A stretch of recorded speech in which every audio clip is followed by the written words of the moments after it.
Today I'm joined by Koczalski's ghost. People who are on Twitter might know of your account. I think it's quite an interesting account to follow because I have always had the feeling that there are certain things in classical music or serious music, Western art music, that have been lost, especially in the 20th century. There are many different reasons, and I don't want to get into a deep discussion about composition today. What I'd like to discuss with Koczalski's ghost, or Von K as I'll call him for short, is how things are in the performative aspect of how music is performed now in comparison to a century ago or 200 years ago.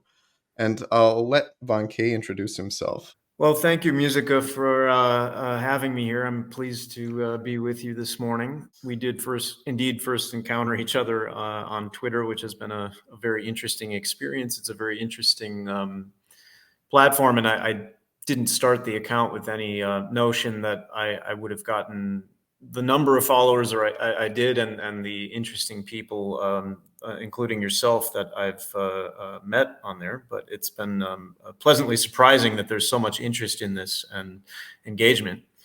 Additionally to the question of performance practice and how music was performed, of course, we also need to discuss how music was taught. The history of pedagogy is far from a straightforward continuity from 100 years ago even, or much less from 200 years ago. How I came to be involved in this, well, I was a pianist from a very young age. I studied with a teacher in the Midwestern United States who had been a pupil of Sidney Foster, who was a classmate of the great pianist George Boulez, and Abby Simon, actually, who I'd recently mentioned on Twitter, who I met when I was 17, when I moved to Europe to begin my studies at a conservatory there. And that put him in the kind of a little bit of this environment of the Curtis Institute, which was co-founded by Josef Hofmann, who was a very important pianist. We're going to actually see him toward the end of our discussion today. But as I said, I then moved to, as a teenager, I moved to Europe to study, and I was always very interested in historical keyboard instruments. I played the harpsichord and later the forte piano and clavichord. And at the age of 19, on the recommendation of a close friend of mine who was kind of a mentor of mine as well, an instrument maker actually, I moved to Vienna. And there I studied with a teacher who had been a pupil of Marcel Ciampi in Paris in the early 1970s, as well as Nadia Boulanger. She was a theory student of Boulanger. Of course, Boulanger was not a piano teacher. And she made it clear from the very beginning, before I even started studying with her, that Marcel Ciampi transmitted intact the tradition of Anton Rubinstein, who, with his brother Nikolai, founded both Russian conservatories in St. Petersburg and Moscow in the 1870s. And that this was a very important and largely lost kind of pedagogy. And she did truly miraculous things in terms of freeing my hands and building the foundation of my technique, as well as teaching me how to practice and teaching me many things about lost oral traditions and lost traditions of performance practice that we're going to talk about later today. And I also was, from a very young age, had quite a scholarly turn of mind and was very interested in musicology. And I ended up getting into that in my early 20s. And I did a master's degree, ostensibly in musicology, in the Netherlands at the University of Amsterdam. And then went on to do PhD research at a Dutch university. And I had the opportunity, quite fortunately, to interview another former student of Marcel Ciampi, John Paul Bracey, in Brussels in 2013 as part of my research. And we spent several days together, and I have quite a number of hours of recorded interviews with him. He also studied with the wonderful pianist Vlado Perelmuter, who had been a disciple of Ravel. And he was there around the same time, the late 1960s, 1970s, after Ciampi had retired from his historic tenure at the Paris Conservatory, some 40 years, and was just teaching privately. And he confirmed everything I was taught in Vienna, and asked to see my hand position, and confirmed that yes, this is what he was teaching. So I had that rare and wonderful opportunity to get a kind of independent corroboration of this tradition, because, of course, there was always some individual personal variation on teaching methods and approaches to music. And that's maybe one of the greatest things about it. But the other side of the coin is that some of these things can and need to be transmitted more or less objectively and empirically and very accurately. Otherwise, you end up in a situation where there's distortion of the tradition or outright interruption and breaks in the tradition, and then everything is gone. So generally speaking, that's kind of my background. I was, as I said, in a PhD program, which was kind of based on practice-based research, so artists reflecting on their own practices, which in a way was kind of a general version of some approaches to the study of musicology, mostly associated with ethnomusicology. This notion of participant observation, for example, and interviewing, very much like what I did with Bracy. And well, we'll come back to that point in a minute about the kind of the methodology and the scholarly perspective I take on these things. But I thought we could just again like elaborate a little bit on what the object of our discussion is, and the historical kind of framing for that, and also the critical framing, because by no means do I regard myself as a very original person in any of these endeavors. I think I do have a pretty original thesis, but the issues that I'm raising have been discussed in the past and are currently being discussed a bit more by other scholars for about the past 15 years or so. It's still kind of a fringe topic, which is kind of astonishing in the sense that this is our, collective musical heritage, and a lot of it is already gone, and a lot more of it will probably be gone soon. So the kind of lack of urgency and interest about it, I have always found a bit mystifying, because I've had this perspective myself since I was, as I said, a teenager. So for a long time, and largely as a result of the advent of recording itself around 1900, and that pretty quickly a lot of major artists made recordings. And so we have a lot of very historic figures on record, going back to, musicians born as early as the 1820s and 30s. I think of Camille Saint-Saëns, for example. And basically going forward in time to those born up to about 1900, you can call that the sort of the last generations of romantic musicians. And often this is referred to, especially in connection with the operatic singers. It's called the golden age of recording, because it captured that last flowering of 19th century musicianship. Now, as I said, this only recently became a matter of scholastic interest. Robert Phillip, in his book on early recordings, was, I think, basically the first book-length treatment of the subject that came out in like 1992. And so we're talking about the pianism and the singing that was captured on recording and practice between about, the end of the 19th century and about 1950, because whether you talk about Robert Phillip or any number of other scholars who have written about this, there is a pretty broad consensus now that modern pianism and modern classical music performance practice really only emerged by about 1950. And that before that, things in general were done very differently. And we're going to hear a number of examples of what and how. And the other point to be made is that not everyone has always accepted that these changes in performance practice were either natural or desirable. I've already alluded to the fact that there have been breaks in tradition, and a lot of people, especially the people closest to preserving and transferring these recordings from the original gramophone discs to CD, have always written in the liner notes and elsewhere that these changes in performance practice also represent decline. And as I said before, this also implicates pedagogy. And in fact, in the general journalistic criticism, you can go back to the late 1960s, and in such a prominent place and a prominent voice as Harold C. Schoenberg in the New York Times.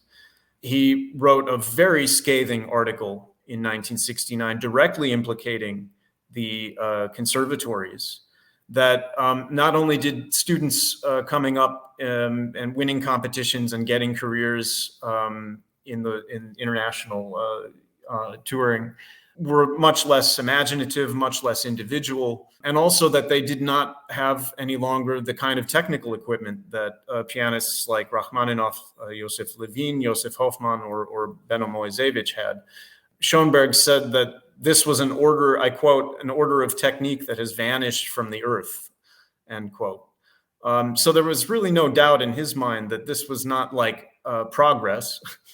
And it's strange because, broadly speaking, there was almost no response to his criticism in this direction. Often these things will get published and then just it's crickets. No one says anything. Because in point of fact, the damage had already been done, the performance practices had changed, and it had become quite normalized and institutionalized quite quickly.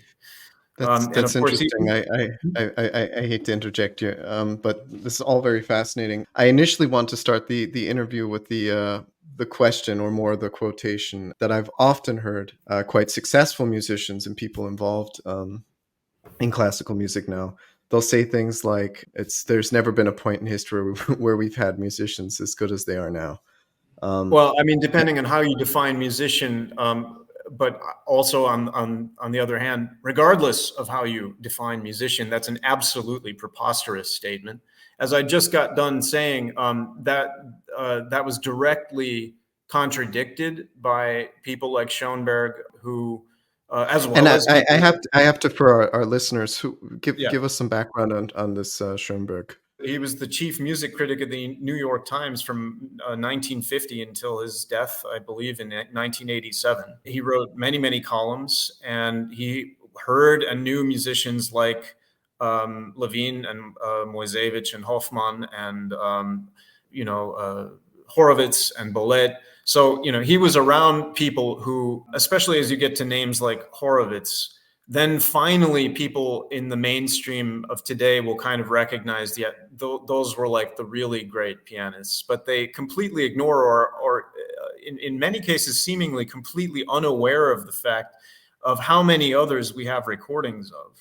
Or, for example, that there are traditions out there like the one I inherited that are directly traced. And I say directly traced because I'm working on a new piece of scholarship on this, but it's already been published, that Ciampi was teaching the technique of Anton Rubinstein, that his former pupils made that very clear, like decades ago. And so it's kind of mystifying to me that people will make statements like that.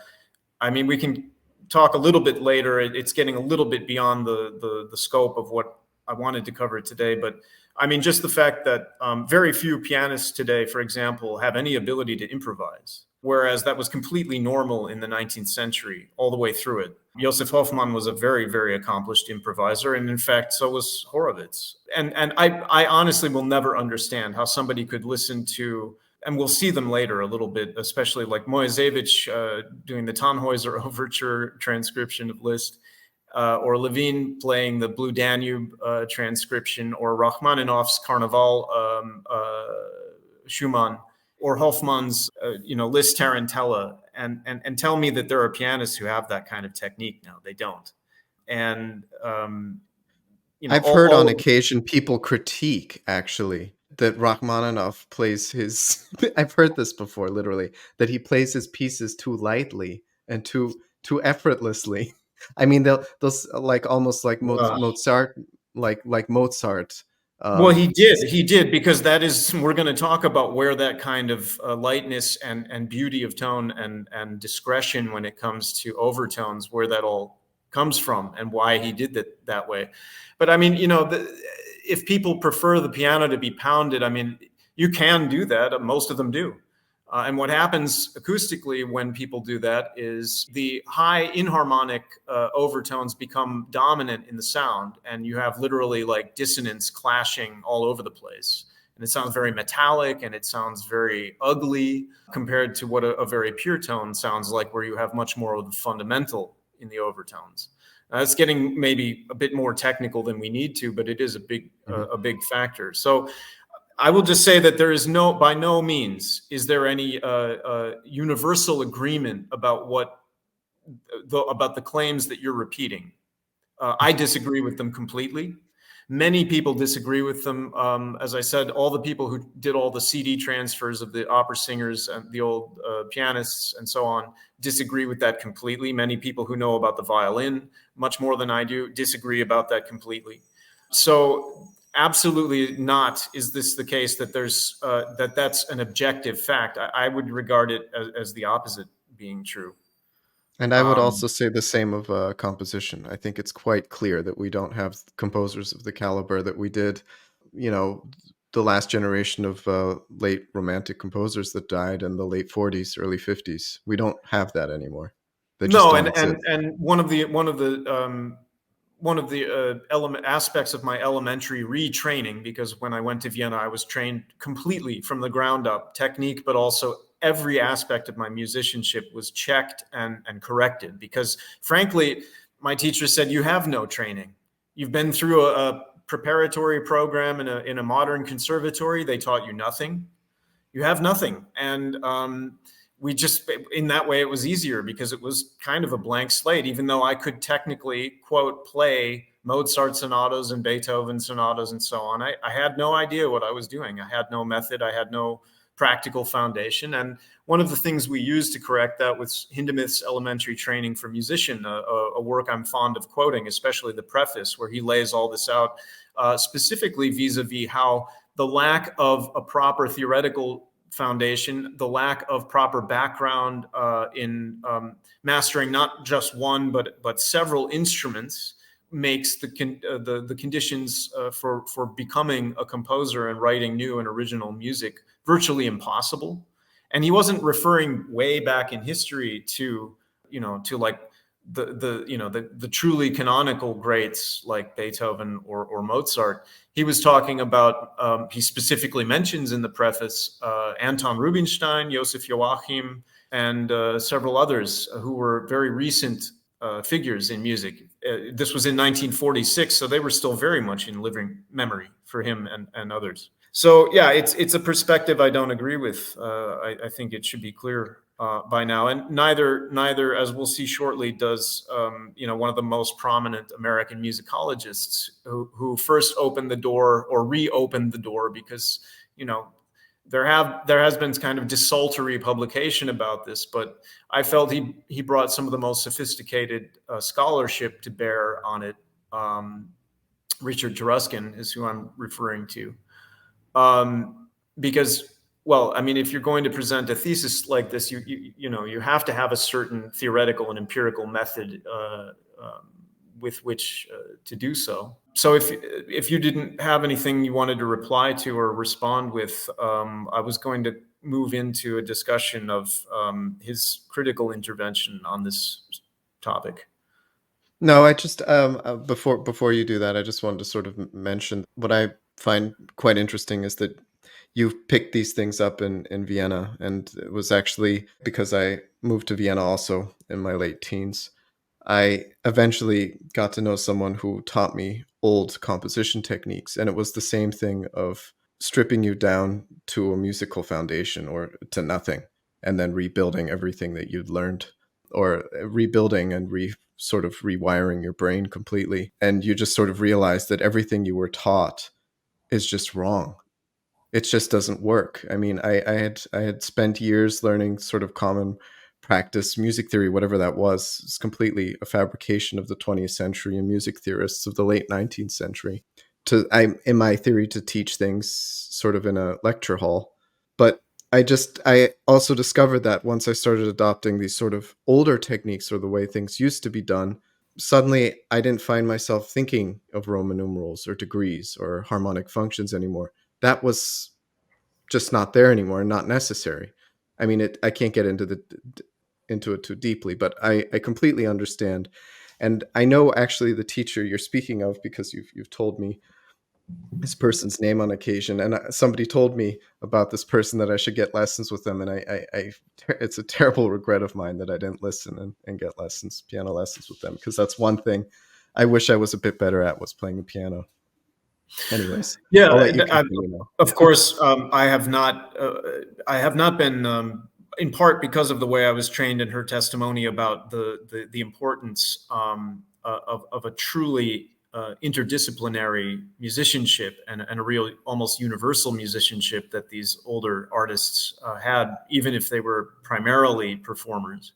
I was also, I'm a natural improviser. It was an early talent I had, and it's something that I always tried to keep up because I thought it was important. And the further back you go, the more improvisation was central to public musical life, much later in the 19th century than is usually admitted by music historians. So yeah, I'm also familiar because I came from more of a figured bass approach to understanding harmony. And things like that. What you're saying about compositional pedagogy, it stands to reason that was similarly affected. And if there was, in terms of music historians, Richard Taruskin was kind of the premier critic of these various forms of institutional modernism, which is how I kind of encapsulate all of it. Institutionalized modernism. And of course, it was most dogmatic in composition, the post-war people, the Darmstadt school and Boulez and so on. I mean, these were really radicals, I would say, and extremely hostile to their own cultural heritage and these traditions. So the element Well, of and actual they were also financed by U.S. military intelligence. It's another topic I'm yeah. reading about at Well, the moment, which is it's actually yeah. a rabbit hole I didn't go down yet, but I would not be surprised. Um, No, they well, started it in 1947. I mean, right after the war, because there you go. they Yeah, like well, things like Georgina Sibelius. They were Bourne yeah. wrote a kind of ethnographic account of IRCAM, the Boulez bunker there, and it's a book. I've read it. It's very interesting because it kind of takes the view from Mars. I mean, it's ethnographic or ethnomusicological in orientation, so they just kind of observe neutrally and document, like an anthropologist or an ethnographer would, a foreign cultural phenomenon. Mhm. And it's just very interesting. It's very revealing of because it's precisely because it's not indoctrinated and ideologically inflected. It's not like a hagiography, because these people had at their core an ideology of progress, and that you see that in architecture too with Corbusier or whatever. Corbusier. Sullivan. Yeah, it's sort of this erasure of the past. So, but not to get too far in that direction, but to come back to Taruskin's intervention, I actually started the introduction of my master's thesis, which is publicly available. Maybe another time I can link people to that. And I will also similarly, because it's an enlargement of it, in the book I have forthcoming, I will begin probably my discussion of methodology by quoting this essay of Taruskin's called "Tradition and Authority," which was published in '95 with his other writings on early music in the book Text and Act, but which had originally appeared, interestingly, in Early Music magazine in 1992. And Early Music magazine is basically the trade rag of early music, dressed up, in the livery of serious scholarship, but it's actually very commercial. But it was very interesting that, again, he published this very scathing critique of everything that, and he was a known quantity. It was in part a response to his, angry critics for raining on their authenticity parade. And I encourage anybody who's interested in historically informed performance practice, both in absolute terms and in terms of the history of it as a 20th century cultural phenomenon, to read Taruskin cover to cover and carefully, because his texts are very clever. They're very intellectually charged, multi-layered. It's kind of dense. And in fact, a lot of the people whom he is, in my experience, whom he's targeting as a critic are generally unable to read him and understand what he's actually saying. That's how scholarly early music often is. But it's a wonderful essay, and the basic idea behind it, as I've said before, and which is the basis of my own methodology, is that historical musicology, especially the study of performance practice, and equally of pedagogy, has really missed an opportunity by not importing the methodological and analytical perspectives and the concepts of ethnomusicology, which normally studies the music of other cultures. But it's equally effective in studying historical musical cultures, or even just doing an autoethnographic account of what people around you are doing, even in your own environment, your own tradition. Part of the issue, what we're talking about here, is how is music transmitted? Most people still assume that, well, it's transmitted in the score. It's got, the composer's intentions. He wrote it down, right? Because we have a literate tradition, much more so, and with a much If only composers were that good. right. If only that were possible, Yeah. as Taruskin actually says explicitly in that essay. And he quotes Charles Seeger, the ethnomusicologist, the father of Pete Seeger, the folk musician, if anybody's interested, in an essay on which I believe Seeger's essay was originally on the idea of importing this method into the study of Western classical music. He says, quote, "Writing cannot be read either in song or upon an instrument without recourse to oral tradition," end quote. In other words, all musical notation in of any kind, whether it's theoretical or a composition, an exercise, or even a theoretical description using language alone and not notation.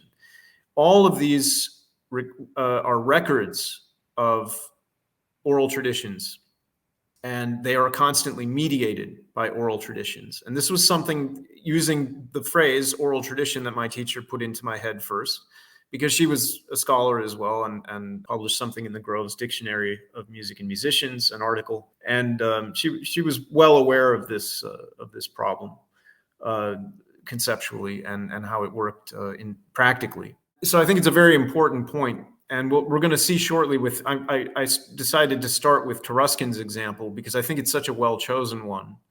So we'll start with that in a minute. But I'm also a little critical of Taruskin's characterization of how oral tradition works in our own music, for two reasons. One, he seems to be more interested in what he calls listening and emulating, what we might call the aural tradition, AURAL, versus the oral mouth-to-mouth tradition. Because in point of fact, a great deal of, and he kind of contradicts himself in the essay with his example and some of his other statements about these problems. A great deal of music traditionally was handed down because they didn't have recordings as these kind of repositories of oral tradition to draw on, as so many conservatory students do now. A lot of it was passed on by word of mouth, master to apprentice. Hindemith talks a lot about how that used to work in his book, A Composer's World. And the other thing he argues is that because we observe a great deal of change in the course of the 20th century, we have the recordings to document it, et cetera. So we have sources we didn't have or don't have for previous centuries. Because of that, then it should be necessarily concluded that oral transmission is an engine of change. That's what it does. That's what its function is. And a game of telephone is the famous example of that he uses, where someone, person A whispers a message into the ear of person B, et cetera, et cetera. You get to person L, who announces the message at the end of the game, and it's all garbled up to general hilarity, that it's, not what was originally stated. Well, the problem with that, first of all, is that a lot of the ethnomusicological literature and other cultural studies of oral traditions, for example, in the Indian Vedic traditions, Indian classical music, and more primitive musics, and other forms of oral tradition and oral history, going back to the beginning of those disciplines, ethnography and anthropology, is that they were very sophisticated and they were very reliable, and they transmitted information very much the way it was transmitted to me, intact and objectively identical to other people who transmitted or received the same information. And so I think he's a little flip there in trying to make his point about how little his colleagues understand about these phenomena or are willing to admit that oral tradition plays a role, and downplays the extent to which they can be very reliable sources of information and sources of history. Nevertheless, I think his example and illustration of this is excellent, and he chose it apparently because he originally gave this talk in 1991, which I guess was a centenary of Prokofiev year, and so he also because Prokofiev in that case was performing his own music, and if I may, I just want to. Actually, why don't we have the example first, if we could? And I proceed generally comparatively, also because that's a fairly established method of demonstrating the changes in performance practice that we're talking about. So, if you could you play for us that first example, which is Prokofiev playing his Gavotta, Opus 32, Number 3, written in 1918 and recorded in 1932? Just the first phrase ish.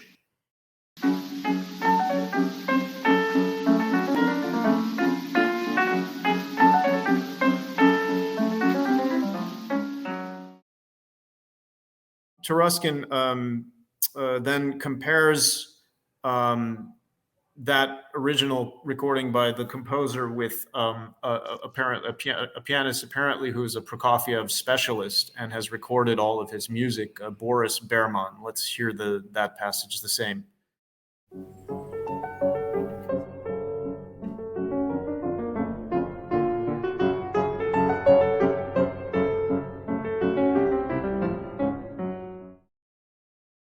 Okay.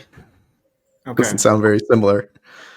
No, it doesn't. And if you just bear with me one moment, I'll quote from the essay what Taruskin had to say about that comparison, because he's a wonderful writer and it goes into some detail actually, but I'll just quote the whole passage. Quote, consider the Gavotta Opus 32, Number 3. The composer plays the opening pair of staccato quarter notes with a hesitation that leaves no doubt that they are an upbeat. Meanwhile, identifying the genre, 18th century gavottes begin with an upbeat of a half note's duration. The slurred eighth note arpeggio that follows on the downbeat is rushed in comparison, seemingly in accordance with the old rule of tempo rubato, which Prokofiev may well have learned from his piano teacher Anna Yesipova, not only the pupil but the former wife of Leschetizky, or picked up from the performances of any number of virtuosos active in Russia in the first decade of this century. Later on, it appears that slightly rushing the tempo was part and parcel of Prokofiev's way of executing fast slurs. These features are completely absent in other recordings, for example, the recent one by Boris Berman, an established Prokofiev specialist who's recorded the composer's complete works. To hear it is to be finally convinced that since text outrank performers, even when the performer is the composer, texts outrank composers too. Of the oral traditions in which the composer participated so conspicuously, the younger pianist is oblivious. One can even imagine him setting the composer straight on the matter of tempo. It says here, allegro non troppo, seroscia, non troppo. For him, dots and slurs are just dots and slurs, not tempo indications.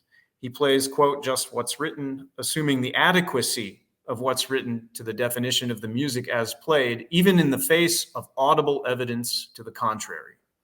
He has accepted the notion, a veritable oral tradition in itself, that to imitate the composer's rendition would be a meaningless distortion. So my own piano teacher told me when I brought the piece into my lesson, but that's how Prokofiev plays it, I protested. I don't care, he parried. It's wrong. Wait, what? Many such Okay. cases, as they say. Yeah. And, Yeah.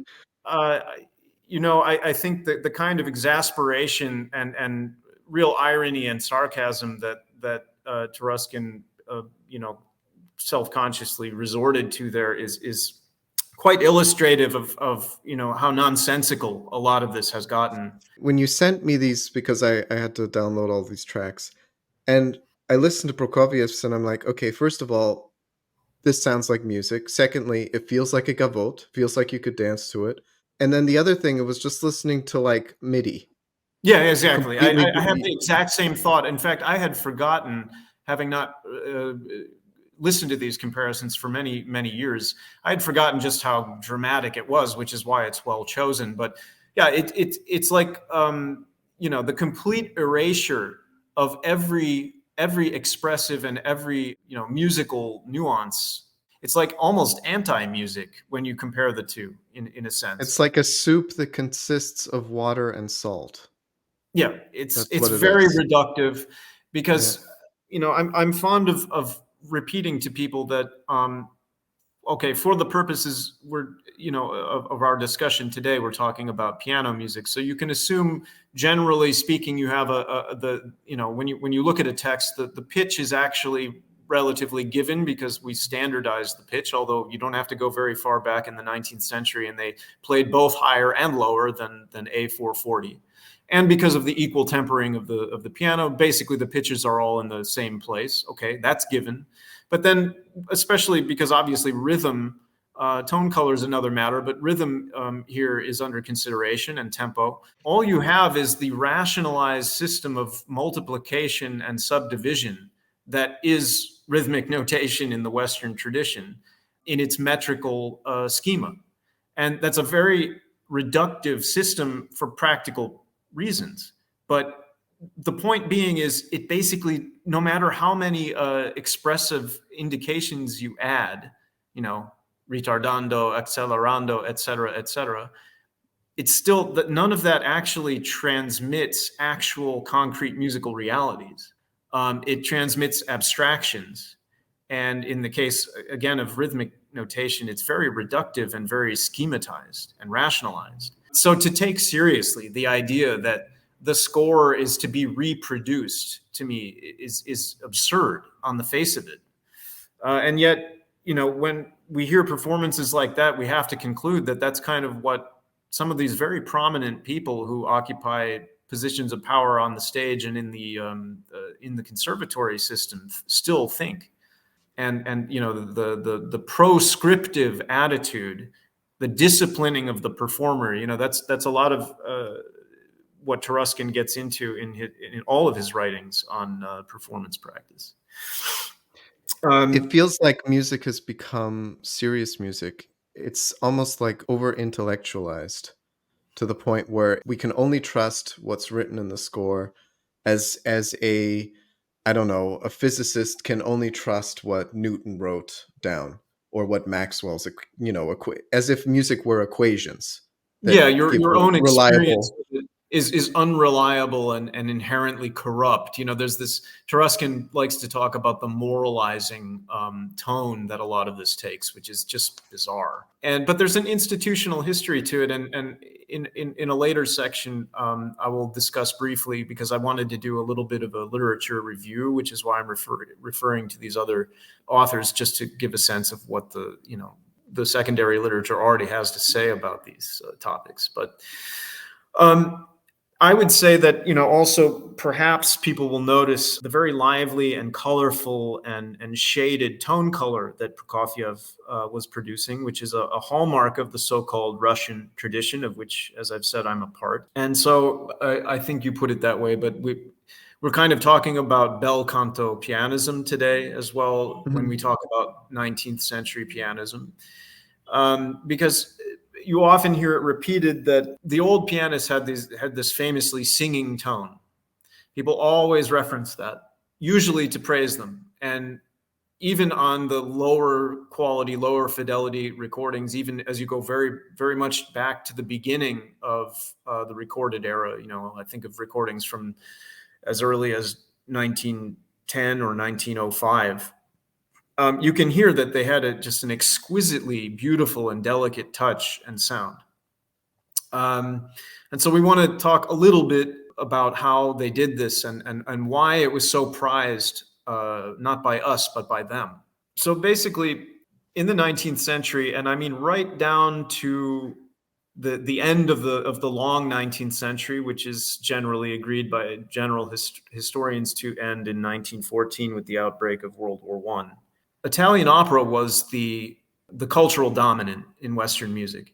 despite the importance of the 19th century symphonic and chamber repertory, which was, German for the most part, Italian opera was the cultural dominant. You see that in the fact that, for example, I'm actually reporting from Buenos Aires right now, and the Teatro Colón here is one of the most beautiful opera houses in the world. And it was built around 1905, 1910. And you see that in some other cities in the world, that at the very end of this, they were still, building very traditional venues for opera.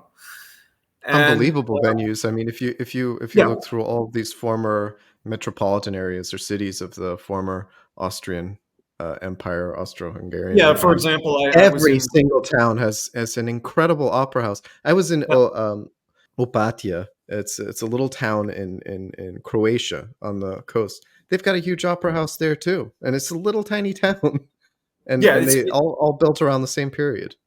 yeah, it's a perfect example. I was in formerly I was in Lviv, which used to be Lemberg in the Austro-Hungarian Empire, and of course they also built a very beautiful one. I was just around the corner from around 1905, 1910.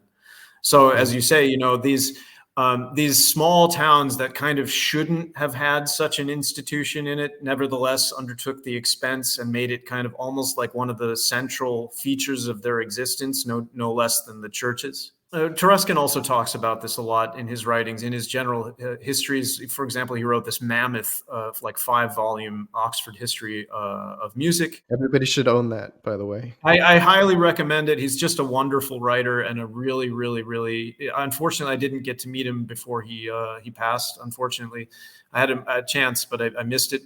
But anyway, he covers this a lot. He was waking up to this fact. And another book which I refer to extensively is Peter van der Merwe's Roots of the Classical, the Popular Origins of Western Music. It's Oxford University Press from 2007, I think. His chapter on the 19th century, he actually coins a very nice phrase. He speaks of the Italian vernacular. And now this is a more traditional analytical approach to musical analysis. He's excerpting a lot of scores and focused mainly on motives and melodies and how they were derived directly from Italian opera. And when he says Italian vernacular, though, he's saying that you can see the features of the Italianate musical language directly derived from opera melodies in the symphonies of Schumann, for example. And I think he makes some very strong statements in there. I don't have it in front of me, but to the extent that if you don't understand Italian opera, you can't really understand a Schumann symphony in terms of the sources of the musical language. It's a wonderful book. I urge everyone to read it. And so it's against that background of the real primacy of Italian operatic composition, but also of Italian operatic singing technique, that we make sense of what did the pianists prize, what did the violinists prize, for that matter. Because, for example, Sigismund Thalberg, in his Opus 70, I believe it's L'Art du Chant appliqué au piano. I believe that's the original French title. He was Liszt's main rival in Paris in the 1830s. And he was famous for his singing tone, like every other pianist of the day, including Chopin, of course. And in the beginning, there's a very nice little preface with which he commences that work, which is a kind of a set of transcriptions of various pieces for the piano. And he says that the art of fine singing is the same on all instruments. And he follows this with a bit of a discussion. On the piano, of course, it's an art of illusion, because the piano cannot sustain the tone, it cannot swell the tone. And yet it seems, without exception, every 19th century pianist's goal was to create a tone that was as mimetic of and reminiscent of Italian operatic singing as possible. This is key to understanding, Chopin's music in general. I mean, if you don't Not just know, Chopin, I think yeah, all I of them. mean, I focus here today. We'll hear Liszt first, actually, and Chopin and Mendelssohn as real touchstones of that practice. But Rachmaninoff made similar statements about his Third Piano Concerto, and you hear it in his playing and his mastery of Chopin and Liszt and Schumann and everyone else. Sorry, did you want to complete a thought there, or? No, it's just something I have the feeling that a lot of pianists don't even know now. No, Like, they they don't think at that all. Chopin developed all these things himself, when if you listen to Bellini, it's the same. It's Yeah. basically the same types of melodies, just transposed onto the piano. I mean, obviously, he was sort of one of the first to do that, while you can argue that people like Hummel were doing it a few decades earlier, or John Field. But it's there. It's quite clear. Well, and I mean, I have a 19th century singing source which discusses it's like a brief digression and a footnote. But when he talks about the imitation of the kind of singing he was a master of and was taught in Italy, his example was to give Mozart's Rondo in A minor, K511, because of all the coloratura ornamentation that comes back with the ritornello of the theme. And Bach's only statement about how to play his keyboard music in the preface to the Inventions and Sinfonias is that they were to be played in a cantabile art. Oh, So but it you're would not appear, supposed to use vibrato when you play well, the Bach, you know. clavichord alone can do a vibrato. That's the funny thing. And the vibrato is misunderstood, and this is already tangential, but vibrato is misunderstood because it's inherent to the voice. It's unavoidable. If you sing without it, you have what they called a white tone, and that was considered a grave and fatal fault. The voice was not going to develop if it sounded like that. And yet they Just treated for it. the comment section, I have to. I was being sarcastic. I don't Oh, believe that okay. Bach should be played without vibrato. No, I quite got your satirical intent there. No, I'm sure you did, but I'm sure somebody in the who would comment on the Yeah, video yeah, wouldn't. yeah. Yeah.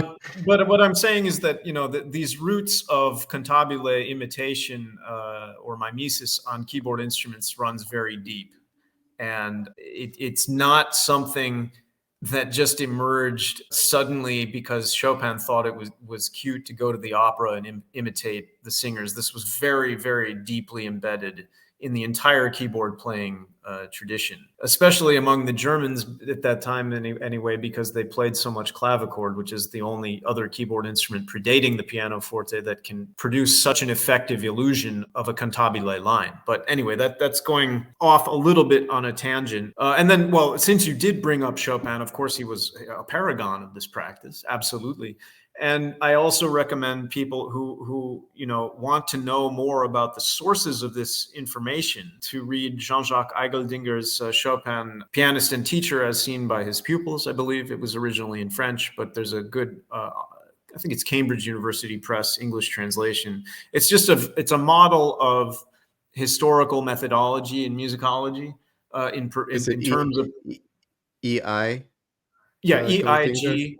EIG EL? ELDINGER. Okay. And because also the nature of his sources are all documentary. He does talk a little bit about recordings, including, among others, Raoul Koczalski's, but most of it is documentary in nature. But we're very lucky with Chopin is that because he was surrounded by so many pupils, because that's how he made his living, there is a lot of recorded oral testimony of coming directly from him, but also from his students about how he taught and how he played and how he thought about music. So you get a very deep and variegated picture of the total picture of the living tradition in which he was operating. So that's a wonderful source. And there's really no other book like that, precisely because there are no other composers or historical pianists even about whom there are so many sources. I was very fortunate, I might add as a footnote to that statement, I was very, very fortunate in my own tradition that there is an abundance of documentation as well, even though the figures were maybe a little bit less famous than Chopin. But as always, the living example is always a much better way to get ideas across in music than jawboning about it. But why don't you give us this comparison? We're moving on to a second comparison. It's Frederick Lamond playing Liszt's Un Sospiro. And of course, Lamond was a pupil of Liszt in Weimar for a number of years. And he was a pretty old pianist, being born in the 1860s. And I just always use this example because, the score, since they want to know that it's written down somewhere. The score is marked cantando, and it's the kind of melody that opens this concert etude is exactly what van der Merwe was fond of quoting in his book that I mentioned earlier.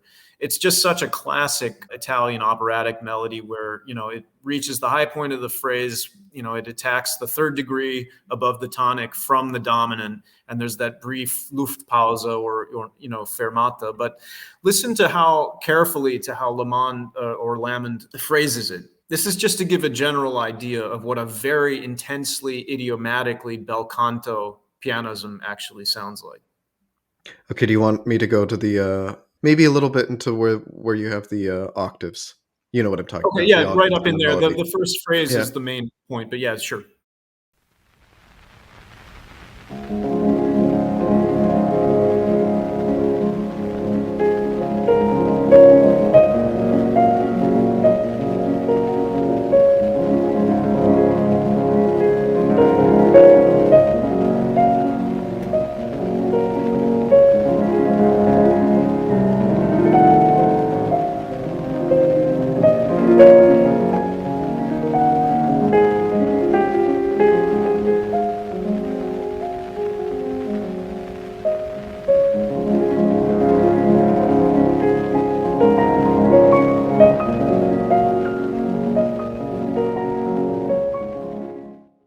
I could keep listening to the whole thing, but okay. Yeah, it's wonderful. It's so beautiful. But just then to complete the comparison, and I actually chose older pianists, and it's not that, like in the case of Richter, who's the comparison here. It's not that I don't admire him on a certain level. I just think that he was after that culture of bel canto pianism, and we'll hear it quickly again. A lot of the same features, and that these changes were not gradual; they were rather of an overnight character. Because I think that was 1927, Lamond, and this recording by Richter is just, I don't know, 25, 30 years later.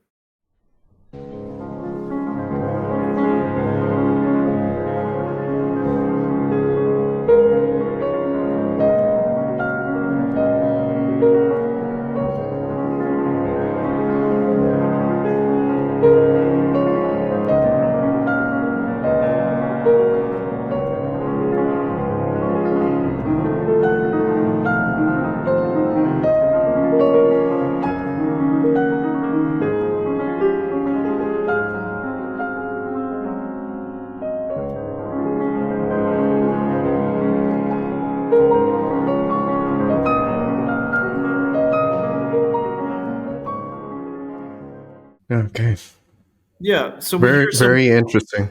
same things. There's an intensely agogic delineation of the melody notes in Lamond, and with Describe the term for people who aren't acquainted with the term agogic, or agogic is what you say in German, but I've only ever heard it said in German.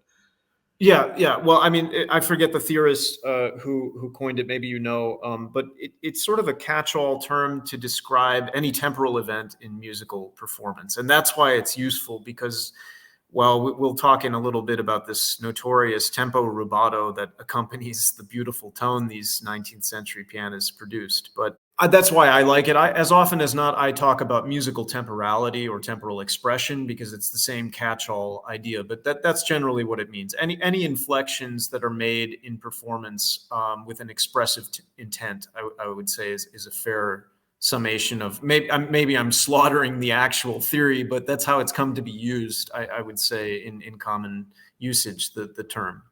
Richter, of course, by comparison, he's just playing in a kind of metronomic way until he gets to this notated, mini Pianissimo. fermata.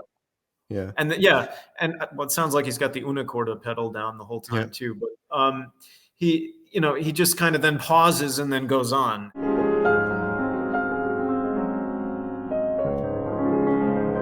And it's sort of like the whole vocal articulation of the phrase just disappears. The idiomatic element is gone. What was remarkable about the first one is it really felt like, as you said, the piano was taking a breath at certain points. Yeah, exactly. Because breathing is fundamental to the technique of Italian opera. Without good breathing, you don't have a technique. And I mean, basically, we can say that since we're going to move on to another specific aspect of Italian singing technique and its imitation on the piano in a moment. The three critical points, just to summarize, about Italian singing technique would be breathing, breath control, breath pressure, and as it relates to the production of tone, especially in the higher tessitura, especially at the higher levels of the registers of the voice. Usually, since we're talking about the piano, we talk about the soprano voice, and the soprano voice has traditionally three registers: chest, medium, and head. And as you ascend higher in each register, you require more breath pressure, and it becomes much dicier to control the tone color. And so the great singers in the past achieved tremendous control over that. And especially when you just go very high in pitch, you often hear them restraining the sheer volume of tone that they're producing, like in dynamic volume. And so they tend to make a natural decrescendo as they go higher, which falls much more easily on the ear and is, again, apparently quite an ancient practice, sources indicate. But that brings us to our next example, because this can also, again, bring you up against the problem that the score says something and you think you know what it says, but then you put it into that idiomatic aesthetic and it almost says the opposite. In our next example, so as I said, the pianists were very much in touch with this. I mean, they were constantly involved working with singers. Many pianists studied a bit of voice or were otherwise, intimately acquainted with singing techniques. So they understood these things on a practical level. And in the next one, which is Mendelssohn's Song Without Words, we're first going to listen to Ignaz Friedman, who was along with, he's less well known than Hoffmann and Rachmaninoff, but was one of these very greatest pianists in my view of the end of the 19th century. And I've always found his handful of Mendelssohn Songs Without Words among the most idiomatic and the best examples of what is intended by Bel Canto Pianism, and I would never hesitate to use those directly as pedagogical materials, because the Songs Without Words are maybe even more literally just copies of vocal technique. I mean, even in Chopin, it's already a little bit more sublimated, but in the Mendelssohn, it's like almost a transcription. So this is from, I think, I forgot the song number, but it's Opus 53, number 2, I believe, in E flat. And so we're going to have again the opening phrase of that by Ignacy Friedman and then by Walter Gieseking. The Friedman is from the 1930s. Gieseking is just a little bit later, probably from the 1950s at the outside. But you're going to hear a very dramatic difference in both tonal and agogic approach. So why don't we have the Friedman?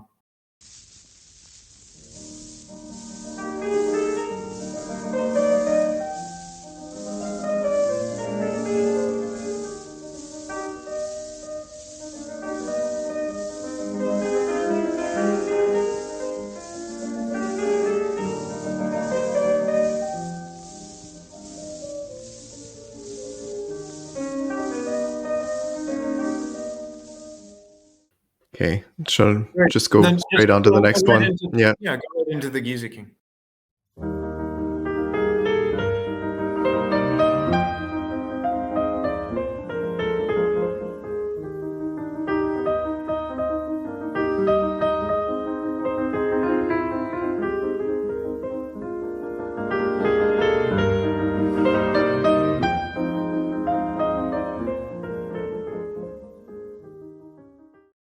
It's very pronounced, the difference, and I mean, I don't want to sound hokey, but there's something about the way that Friedman recording is, or the way it sounds, that actually touches my heart more than what Gieseking did.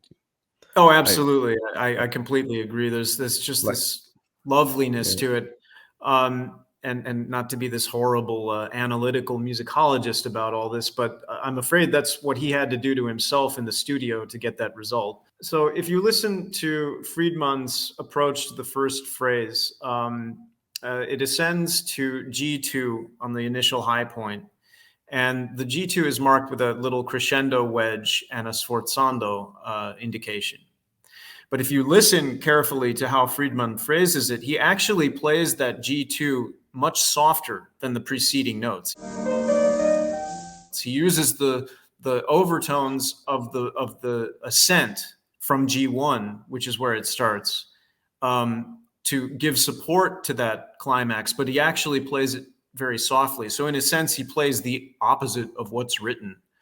Now, why would he do that? Is it just being perverse or idiosyncratic or disrespectful to the composer's intentions? Nothing of the sort could possibly have entered his mind, I doubt. And the reason why he does that is that, in point of fact, those specific pitches are significant. And again, I'm referring back to a primary 19th century source on Italian singing. And they map out all of the tones of the soprano voice. And it begins in the middle of the medium register, and it ascends to that G2, which is one of the full power and characteristically loveliest tones of the head register. So in point of fact, what he's mapping there in his playing or imitating is an imitation of the transition from one register to the next. And as I said before, the head register is inherently softer. It's inherently less intense when it's produced correctly in the singing human voice, in the soprano voice. And so he's just imitating the effect it would have if a soprano actually sang it. Whereas Gieseking is literally trying to, it's what Taruskin calls literalism. He's trying to reproduce what the score says as if it's a set of explicit and objective instructions. And I was always struck by that example because, yeah, as you say, it's just more touching. It's almost like a sigh, but it's very naturalistic in its imitation of how a soprano would actually negotiate that. And that's why I like to cite that example. They were very obsessive about this, about the registers of the voice and about placing the voice and about the coup de glotte, the attack, and placing each individual tone. And, whether I'm sure Friedman didn't read singing treatises, but he just knew that. It was just part of their culture. It was part of the living tradition. He probably didn't even think about it. He just had the touch basis to produce it. And then it just came very naturally to him. But already with Gieseking in the 50s, it's kind of lost. I mean, it's a nuance you don't hear there, and I don't hear it probably in any other modern performances because they're trying to read a score instead of listening to a tradition. Now, we talked about breath control and support of the voice and registers. Another interesting lost aspect, and this is also lost in singing, is a fundamental aspect of the technique, no different than a natural vibrato is a fundamental aspect of a technique, and that is portamento. Portamento was treated as an ornament, but as I said, it's kind of fundamental to the technique of transitioning. People nowadays don't even know what that is. No, because it's completely lost. It doesn't exist in singing, and it doesn't exist in any instrumental playing either. String instruments, as we're going to hear in a moment, used to imitate this as part of their imitation of bel canto practice. And it's basically a technique of basically sliding between two tones. It's a kind of over legato or legatissimo. On one level, it's optional. That's why it's treated as an ornament. On another, it's technically convenient to use it. It allows you to connect two tones better. It allows you to elide different parts of a phrase together more effectively. Exactly, I'm not an expert on. I know the things I need to know and can know about Italian singing, but I don't have that tradition, so I can't tell you everything about it. And the sources are not always 100% explicit about all the details of portamento, except that it was fundamental to the technique of the voice going back again all the way to the beginning. So you can characterize this very much as a lost technique in singing and instrumental performance. In this case, could you play for us? We're going to listen to a Viennese violinist. He used to be Arnold Rosé. He used to be again, born 1860 or something like that. He was the first chair of the Wiener Philharmoniker for many years and led one of the most famous string quartets of his time. And this is an early recording. This is from 1910, I believe. And it's a transcription of Chopin's Nocturne, Opus 9, number 2, the famous E flat one, by Wilhelmy. What we're going to hear is on a similar figure as the previous example, where the attack or approach to the climax of the first phrase begins on B flat 1 and then leaps a tenth all the way up to D3. You're going to hear how he negotiates that in part with a portamento. And then we'll listen to a pianist who makes an attack that I think is strongly reminiscent of that kind of portamento attack. So let's listen to Okay, very interesting.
Okay, so what did she do there? Well, first, let's talk about what he did, because I think you can clearly hear the portamento, that there's a bit of a slide between the, he just slides along the fingerboard. He also does it on the octave to C a little bit less There's lots of it. pronounced. There's lots of it. They did a lot of it, the string players of the time, and so did the singers. What a shame that they don't do that anymore. It's really, it makes it. I mean, there's the portamento being completely absent from any playing at all or singing is one of the more prominent, empirically positivistically isolatable features, that where it's just gone. It's not there. But also you hear that he kind of pulls back on the dynamic intensity as he attacks the D3, because it's so high. It's way up there in the upper reaches of the tessitura. I mean, that's still considered a full power note in the soprano head voice, but it's up there in terms of normal melody notes. Samarov, what she does, basically, she attacks the note slightly early.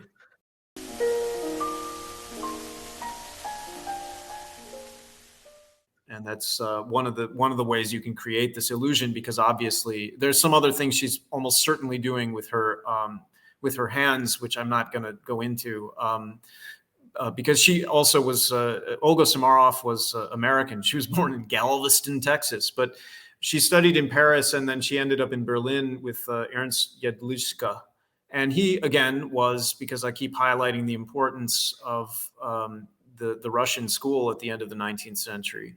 He was a pupil of both Anton and Nikolai, his brother Nikolai Rubinstein, in Moscow. So she was trained in this tradition too. And so I pretty sure I know what she was doing with her hands.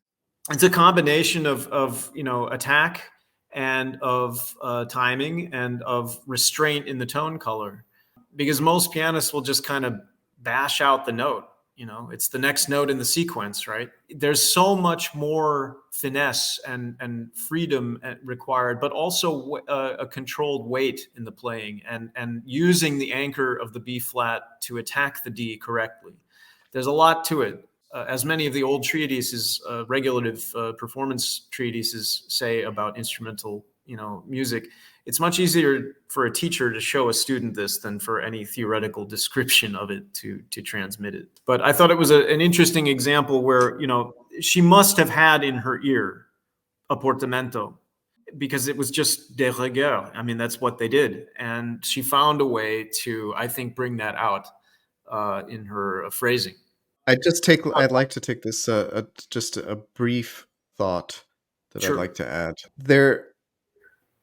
I come across this in composition, and I'm sure you come across it in music, but I'll never miss an opportunity to sort of bash on sort of avant-garde sort of noise music. I think this is a good opportunity to do so again. Through the course of the stream, I think any attentive viewer or listener will just notice how deep a topic this is. And this is sort of what I'd say most modernists and postmodernists would call sort of naive tonality. It's simple-minded music, you know? That's the sort of era, you know, the people who wear like black turtlenecks and stroke their goatees and are better than everyone. I'm sure you know the type. Um, and I know them well. I know them well. yes, there are many of them. The depth and the complexity, and I've discovered this too. And unfortunately, I don't know if you had this feeling, but I almost have the feeling sometimes in the realm of composition, I've learned these things too late in life. I don't have sort of the neuroplasticity anymore to sort of achieve levels that people did in the past because they were trained correctly at a young age, which is obviously better than learning these things when you're like 19 or 20. I mean, it's good enough then because your brain still develops until you're 24 or 25. I'm getting a bit off track, but what I'm just trying to say is that the depth of complexity, because I often hear, oh, you don't understand in the sort of modern avant-garde noise music world, you don't understand the tone colors they're creating. Well, do you understand the tone colors they're creating that are meant to be created in these pieces that we've been listening to? And the answer is no, they don't. I just find it interesting that people can honestly tell themselves that tonality, which I hate the word tonality in a sense, because tonal music is only interesting because it's interspersed with dissonance. You need both. But I think you're fooling yourself if you think avant-garde music is somehow more complicated. I'd call it more primitive in a sense. Because in the end, that nobody can tell if you're playing the right note or not. Nobody cares. Well, it's almost inherently deconstructive. Yeah. It's sort of, and also the way they threw out the bathwater, the baby, and the tub too, in terms of form and regular melodic. I mean, every element of music was kind of subverted in a sense, in an effort, a self-conscious effort to be socially radical. It's not my area of expertise. I obviously have some pretty well thought out and also well read opinions about it. I paid attention because Taruskin showed me early in life, because I read his book when I was 21, so not long after I'd finished studying in Vienna. Through him, I realized that musical modernism and the experience of cultural modernism and institutional modernism and even politics and so on was a part of the picture here. That performance practice isn't some isolated thing. It's a social behavior in the end. So yeah, I quite agree that they deeply underestimate the complexity of what is ultimately, as you also said about this concept of tonality and how it maybe it's not euphony. It's not a practice of euphony. It's a very sophisticated negotiation of natural harmonics. And the overtones, my teacher beat me over the head from the word go. Listen to your overtones. Listen to the sound. Listen to the different ways you can layer the sound. Color. A highly variegated touch and color palette is how they went about this. I mean, that's kind of my concluding remarks about singing tone, is that in general, all of these pianists practiced and had the technical equipment to achieve an incredible number of different colors and layers of color for different purposes. We've seen some of them in terms of the explicit imitation of the singing voice, but there was this constant layering of color and listening, measuring the tones very carefully, delineating the bass. I mean, it's one half of the whole job, actually. And their ears were very, very acute and very discriminating, because the human ear is in fact much more, tuners will attest to this, the human ear is more discriminating when you're tuning like a piano than a machine is. I mean, it's just I noticed that. I had a piano that would constantly go out of tune, and I ended up just tuning it myself. yeah. And oftentimes I got rid of the tuner, like a digital tuner to see the sense and whatnot. I'd put that aside and just compare fourths and fifths and thirds and octaves, and I found that it sounded better at the end than if I'd used the machine. Yeah, absolutely. And I mean, when I used tuning apps or whatever, digital tuners, I just used the pitch pipes on them. It produces a tone, and that's much more accurate to get in tune with the machine than to use the visual thing, because it's not a visual phenomenon.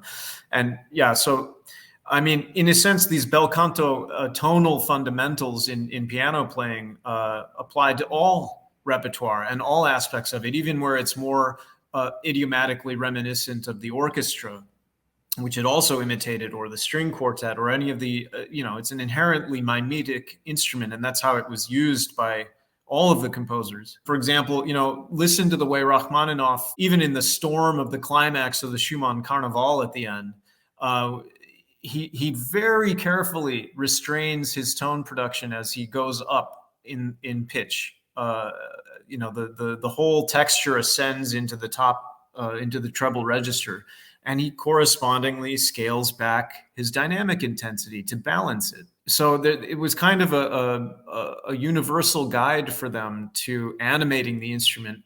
And as you often hear at the end of Koczalski's, at the conclusion of pieces in Koczalski, which as often as not will end with chords, flourishes of chords in Chopin, or octaves in both hands, he usually skews toward the fundamental tone, which means a gentler, as you said, a much gentler attack, so that you hear primarily the fundamental, because the harder you hit the piano, the more of the upper partials you get, which are inherently dissonant. They're out of This tune is with each other. actually something that's always interested me, where I've had teachers force more sound out of me, and I've always thought, like, well, it doesn't sound good anymore. Exactly. And I That's didn't, why. and I've always thought, like, well, okay, if I'm playing fortissimo, maybe your fortissimo is not what I define as fortissimo. Maybe, as in modern teachers, that they really want me to sort of smack down on the keys. And I've always thought that the piano isn't actually meant to do that. But No, it's not. I don't have an intellectual basis for that. It's just my feeling and how I hear the instrument. Well, that's what they were doing. But Yeah. what was that in turn based on? I mean, aside from the overtone profile, the harmonic profile of the individual instrument you're using, which can vary a little bit. Aside from that, I just the other day was reading a very learned mid 19th century treatise on singing, and they described how also when you produce the tone correctly toward the fundamental end of the overtone spectrum, it carries better. They cited an example, apparently they'd witnessed, of a singer singing not just in a huge public auditorium with thousands of people, but with hundreds and hundreds of choristers singing over her.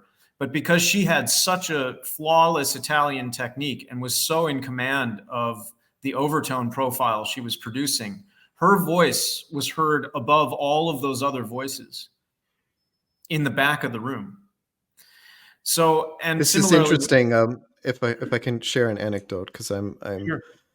for people who don't know, and I'll probably make a video where I describe this a bit more in detail, but I'm actually related to quite a famous 19th century, at least in her time, opera singer or contralto, and she worked with people like Gustav Mahler and Richard Strauss and Brahms, and it was a real treat for me because my grandmother knew her, and I got to talk to my grandmother about things like just the fact that I could talk to somebody who had known someone who was friends with Brahms and knew Gustav Mahler was just an incredible connection. It shows actually how little time has passed between us and these generations, but yet how much has been lost. I'm glad you made that point about its proximity, because that people will raise eyebrows when I say I actually have Anton Rubinstein's technique. No, I really do. I really do.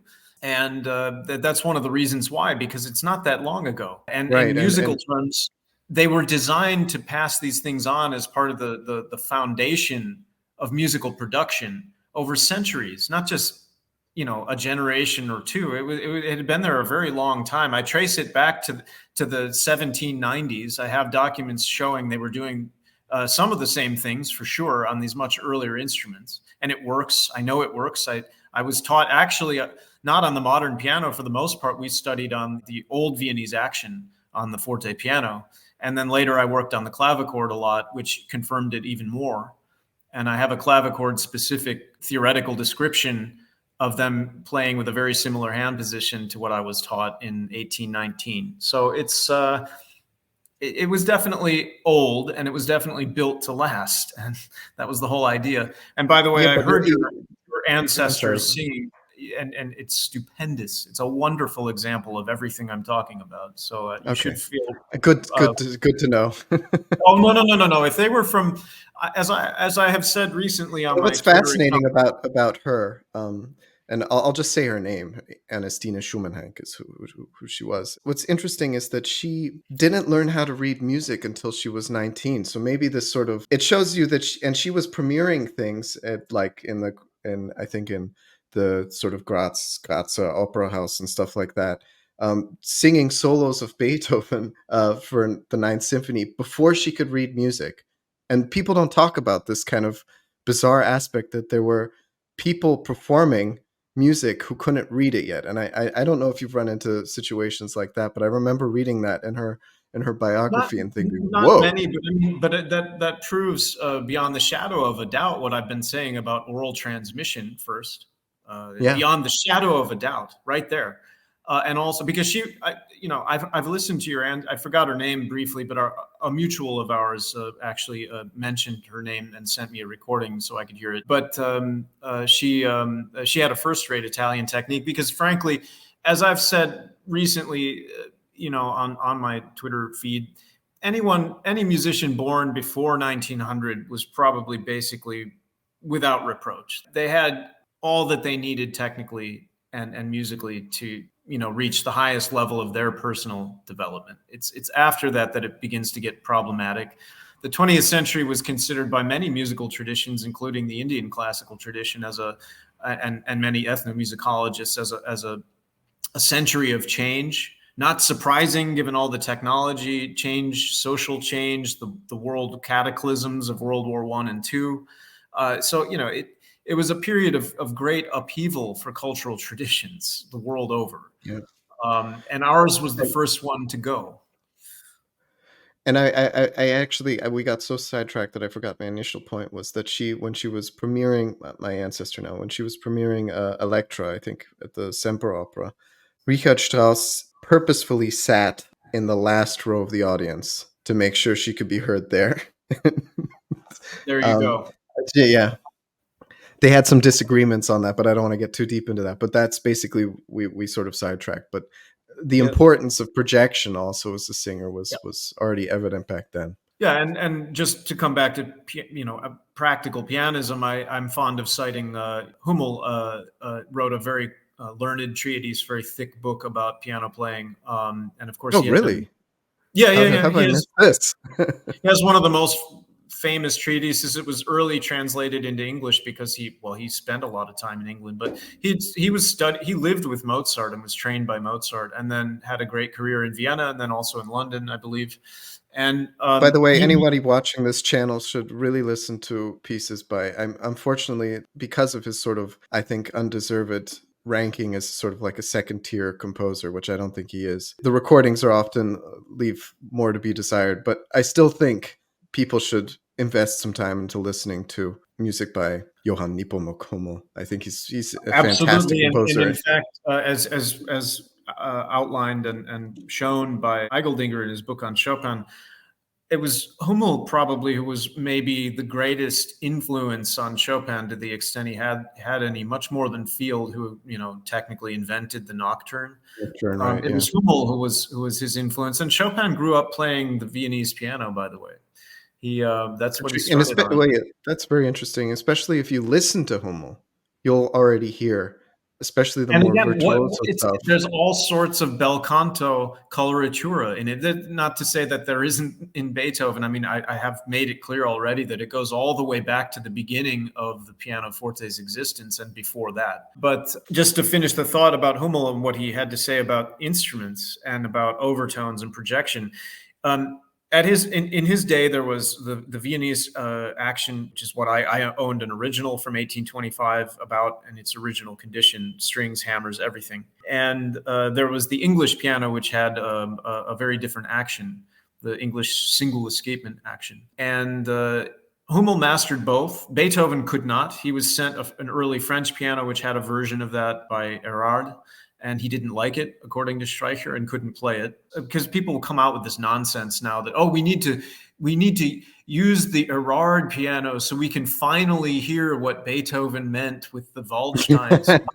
They say this. They say they with a straight face, and they ignore the source that says he couldn't play it and hated it by his friend Streicher, the piano maker.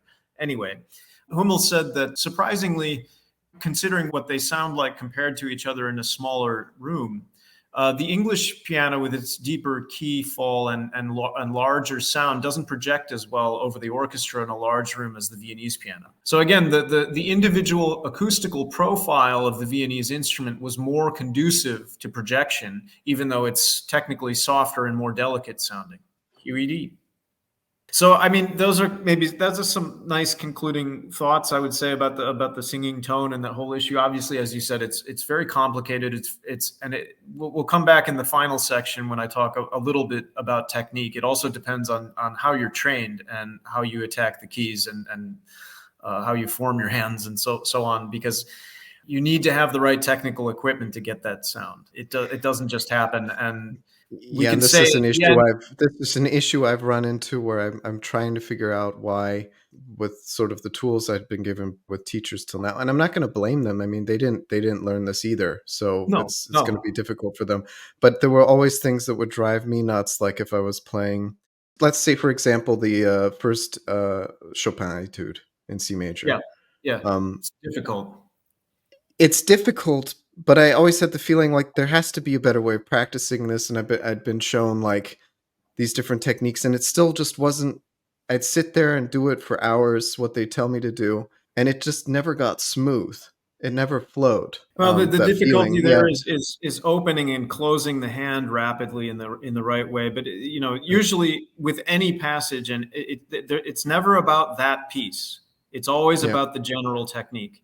It's never that piece. There's no such thing, because they had, that's not how technique worked for them. Technique for them was a theory of performance. You have to be ready to handle any kind of texture and any kind of technical difficulty.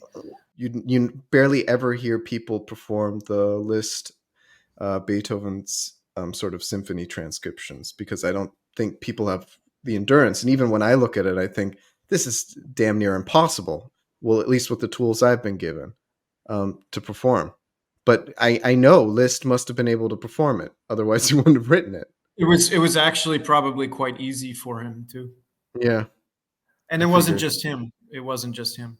Yeah. We'll come back to talking about pure technique down in the last section, but so I think that kind of rounds out an introduction to some of the issues pertaining to tone production, singing tone, and the idiomatic effects that were uppermost in the minds of these 19th century pianists. Obviously, we've already touched a little bit on agogics or temporality, or dare we say the term tempo rubato. And I want to talk a little bit more purely about musical time and how they molded it into like a material for art, because people will say that they're sloppy, they're out of control. No, they were not. They intended to do what they did, and they were very much in control, maybe with a handful of exceptions. I mean, those were mostly unedited recordings, but mostly it was profoundly intentional, and it was the outcome of a very carefully managed practice methodology. But I thought, just to highlight, because one thing that I mean to correct in terms of reception and in terms of music historiography, the history of performance practice, there's been this idea for a long time, and it still rides very high in early music circles. And it comes from Nicholas Harnoncourt, that Baroque music, because they love their style periodizations. It doesn't matter to them that those aren't real things. To them, it is. Baroque music was rhetorical. I think he uses the German term Klangrede. That's the title of his book, Music as Klangrede. And then, beginning in the 19th century, they have this very bizarre theory that, well, then music became a very subjective, like the biography of the composer's life. And they make up all this nonsense to draw like a caesura between periodizations. So for them, 19th century music, romantic performance practice, because they also love that term, which I think confuses a great deal more than it explains when it comes to these, again, concrete musical realities, not like these abstract aesthetic and historiographic periodization terms. And they'll say that basically, yeah, after 1800, or certainly by Chopin's time, music was no longer rhetorical, and it was this kind of hot mess of vague phrasing and who knows what. And it, again, it's this whole thing is put forward in kind of vaguely, if not explicitly, moralizing terms, like a decline in taste, like a decay in the tradition.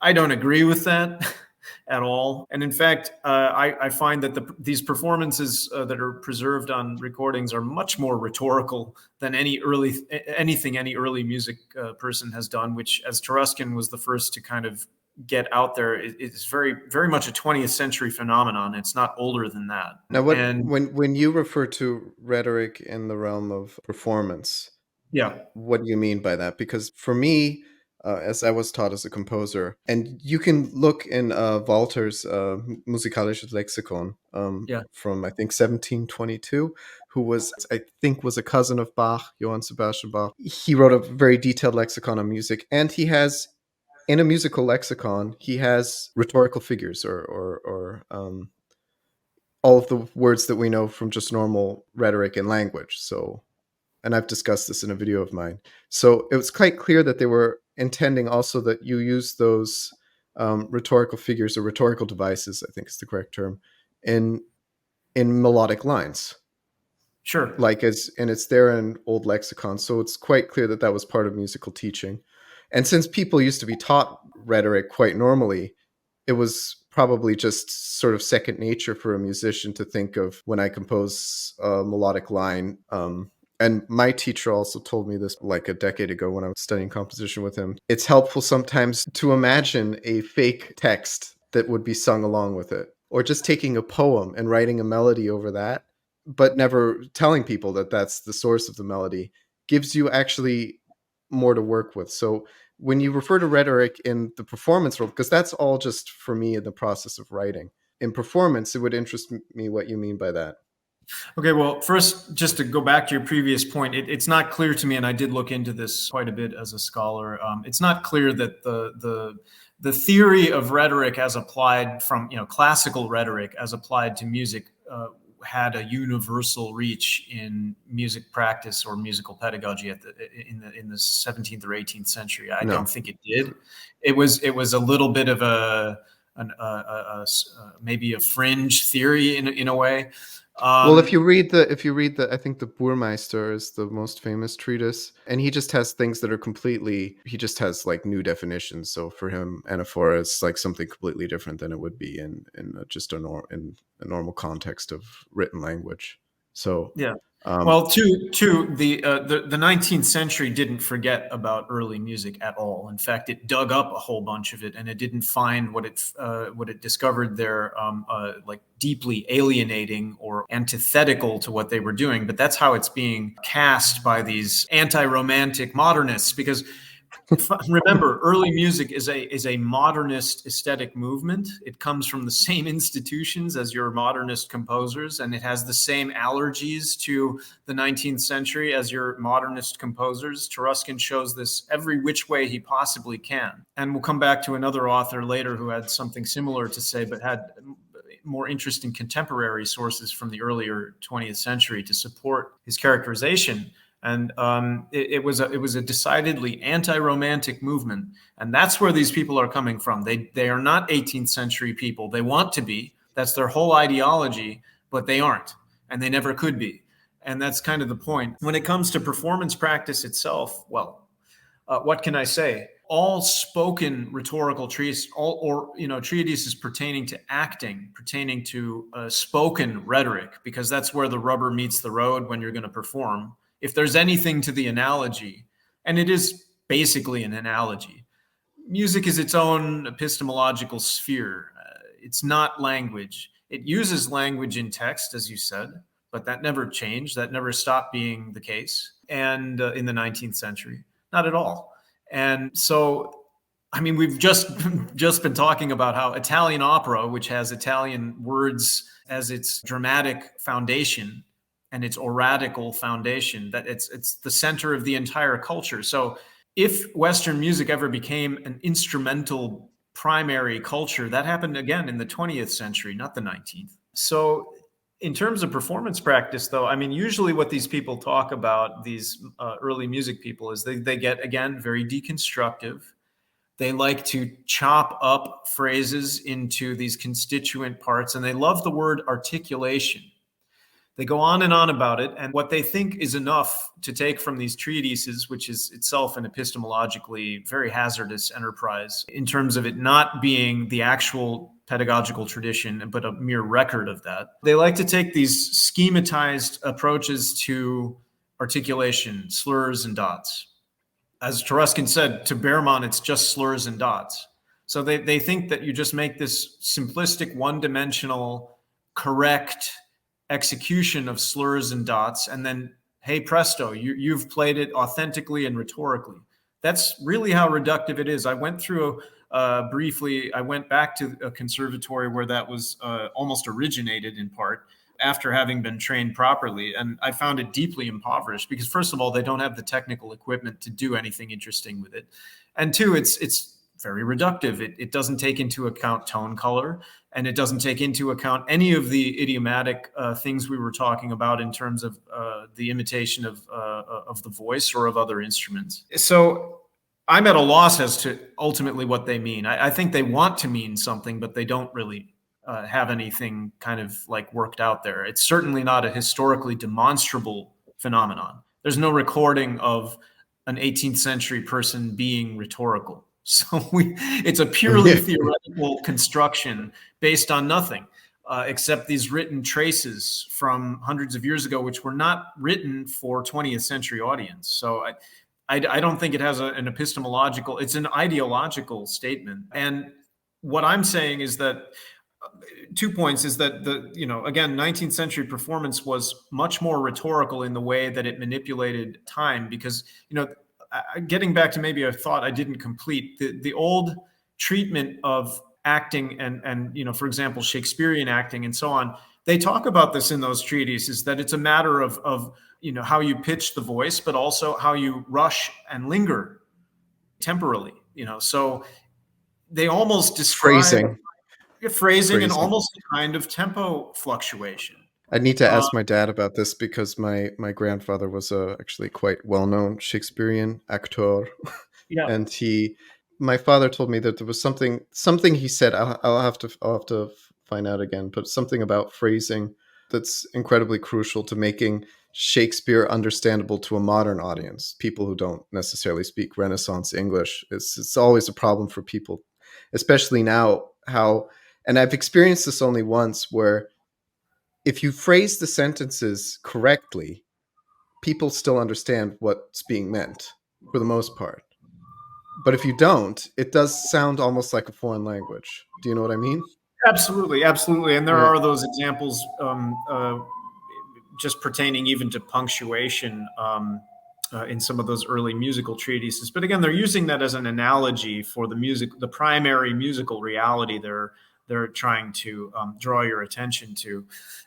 And so for me, 2 points is that rhetoric, I don't know quite what they mean by performance practice, but by their fruits shall ye know them. As I've said, we hear what they mean when they perform. They mean it needs to sound like a modernist performance of classical music, because that's what they want.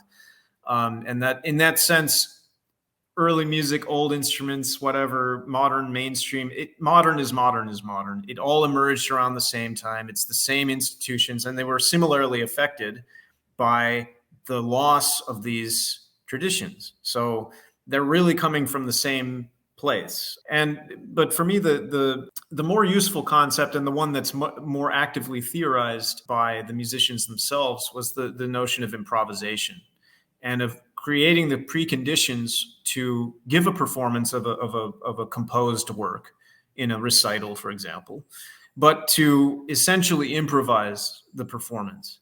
And I wanted to just give a couple of examples. just first of a performance, one of the first pianists to record, Alfred Grunfeld, who was a Viennese. So he's playing a nocturne in A flat. And to me, it's a very good example of, a performance in which there is a prevailing tempo, but tempo is in a constant state of flux. He's constantly playing with the tempo. He's not playing in a tempo. And I think it gives a much more convincing, on a, like, globally, it's a much more convincing example of a performance that resembles or is analogous to a highly rhetorical theatrical delivery of a text, like you might hear on those early recordings of Shakespeare, of which there are any number, actually. And of course, these people also did attend those theater plays, and the French and the English theater were huge at that time, because they didn't have film, and it was still very much a part of their system of fine arts.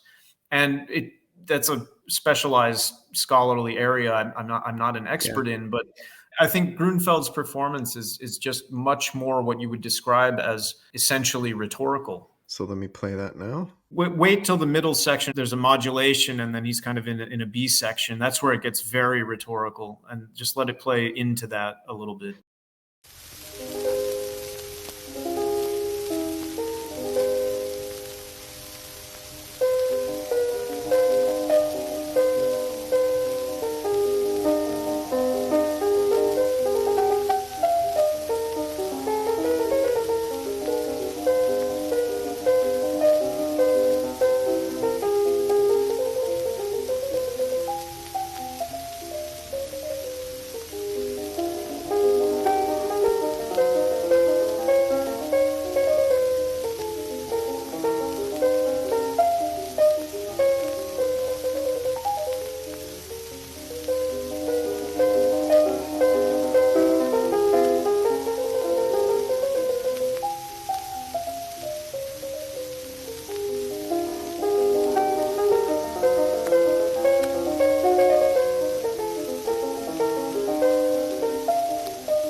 It's always difficult to stop it, but yeah, it's wonderful. I mean, there's just this languishment, and the way he's constantly pulling and pushing the tempo with complete control. I mean, how you could hear that and say that guy is not controlling and systematically doing what he's doing is beyond me. I mean, that's just not very intelligent. I do think there's a class of people who are in music, and there unfortunately are a lot of people in music now that are like this, that I don't think have any business being in music, and that I honestly don't think they can hear the difference. You could No, show them. I know exactly what you mean, and I've been hearing that from again, one of the kind of my original mentor was fond of saying that about a lot of the people around us from day one. This is going back to the middle '90s, and so yes, I know precisely what you mean.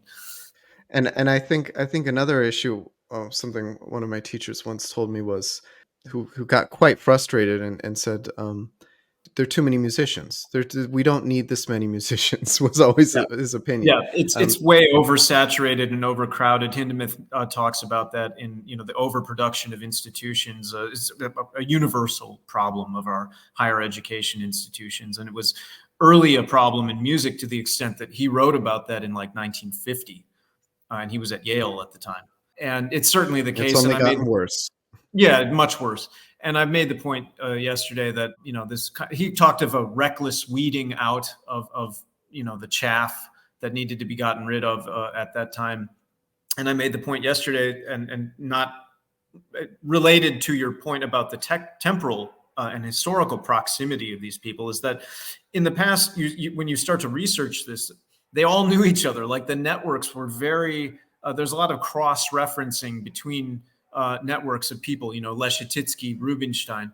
They all knew each other. They shared institutional space. There was a lot of overlap and stuff. So, and what happens, of course, with overcrowded institutions is you just get these what I've just been criticizing. You get these parroting of very low level, low brow ideological statements in place of sophisticated pedagogical technology and artistry. It's just, I encountered that from the very beginning after I had been corrected as a 19-year-old musician. But Grunewald also, you'll hear in his playing, they also, what modern musicologists like to do is invent horrible terminology. So they talk about the asynchronization of the hands, meaning tempo rubato in the true sense, in which the principal melody voice will be simply temporally or agogically independent of the bass is the real idea. So often that takes the form in piano playing is that the bass tone will be struck first, followed very quickly by the melody voice. And that gives it a bit more of placement. There are contemporary theorizations of this. We don't need to go into that, but it's, going back to at least 1900, I've seen at least one where they talk about it as a practical nuance that you can use to great effect in playing. And it was almost universal to these pianists. So it was just part of their expressive lexicon. And in the next example, which I think is also a wonderful example of a real bel canto playing, you hear Alfred Cortot do it in the first Mendelssohn song without words in E major. And it's just a way of placing the voice. And generally speaking, the 19th century pianists cultivated not just independence of melodies from accompaniments, but independence of all their fingers. And they were very conscious of separating the voices and giving the voices their own metrical space to be expressive. It's very difficult to do, but they were, I think, very much in control of it. But again, modern pianists who want to reproduce a score visually and translate that into sound will say that, it's not as written. They're not lining up the tones correctly, but it was intentional. I mean, as I said, we know from the treatises that this was intentional. So the Cortot is another good example. I think we can go through that one and then talk. I guess brief before example of what you said there about this rhythmic exactitude, that you have to follow exactly what's written in the score. And there's, in my opinion, a very, very clear example of this where even modern pianists kind of ignore it, which is the beginning sort of shortened cadenza at the beginning of the Emperor Concerto by Beethoven, where they don't literally do the quintuplets as written, but somebody does, and that's Glenn Gould. And yeah, of course. Who else? Yeah, yeah, well, exactly. he was very much a perverse modernist in my view, and very iconoclastic and destructive, incredibly very destructive. very aggressive. Yeah, very very destructive and sort of anti-culture, anti-piano playing. Which is funny because apparently he went to Josef Hoffmann's recitals and saw what a real pianist could do, and was blown away by them, as you must necessarily be. We're going to see him later.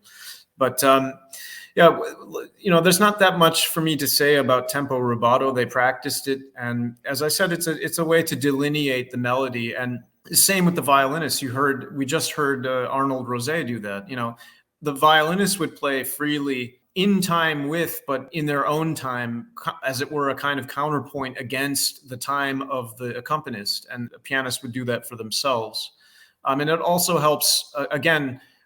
When they delay the melody note, it helps soften the attack a little bit, and it sounds that much more bel canto. Basically, was how they theorized it. So, why don't we do the Cortot example? The Cortot, yeah.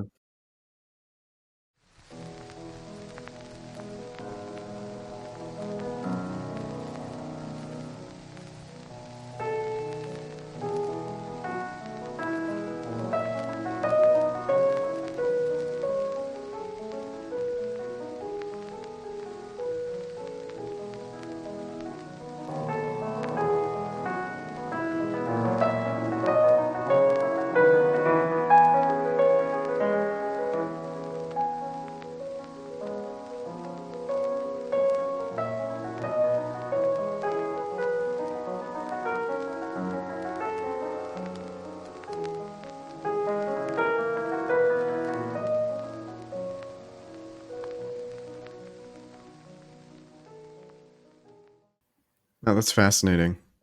Yeah, and also what you hear there, where you have a straight 16th note accompaniment figure in the middle voice, is that he's fluctuating the speed of the accompaniment to to increase the delineation of that effect, and kind of and of course in the phrasing there is also very clever, because the melody voice enters 1/4 beat. It starts its phrase 1/4 beat before the bass, so there's an additional counterpoint between those two, which is actually, of course, notated. But I think that's a good example of a 19th century rubato, and you hear most of the pianists do it that way. We can also have the Koczalski, which is the cantilena from the Scherzo Opus 31, and I think you'll hear similar things: the freedom and independence of the two upper voices against the eighth notes in the bass, and how he kind of negotiates that. Listening to many examples of it and then learning a method to work with it is the best way with tempo rubato. I mean, it's precisely not a thing that you can apprehend from a source or from one performance. It's a way of being in music. So why don't we have that one, and then I'll have a few other things to say about improvisatory performance.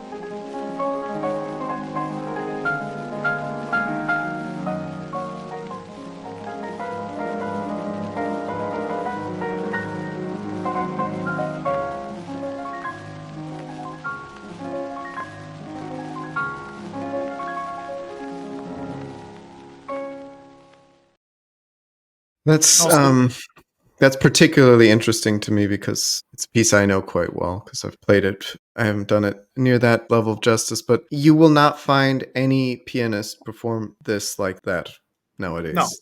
And it's so much better like this. It's such a shame that we can't go to concerts and hear things I like mean, this. I And also, yeah, it's a separate issue, but I feel that whatever, he was probably on a Bechstein or something. The piano he was playing was just gorgeous. And his tone yeah. is so exquisitely beautiful. Why? Because he's playing with a much lighter touch, and he's playing in a range of color, which is calculated to be on the much softer end, which is what Chopin was famous for.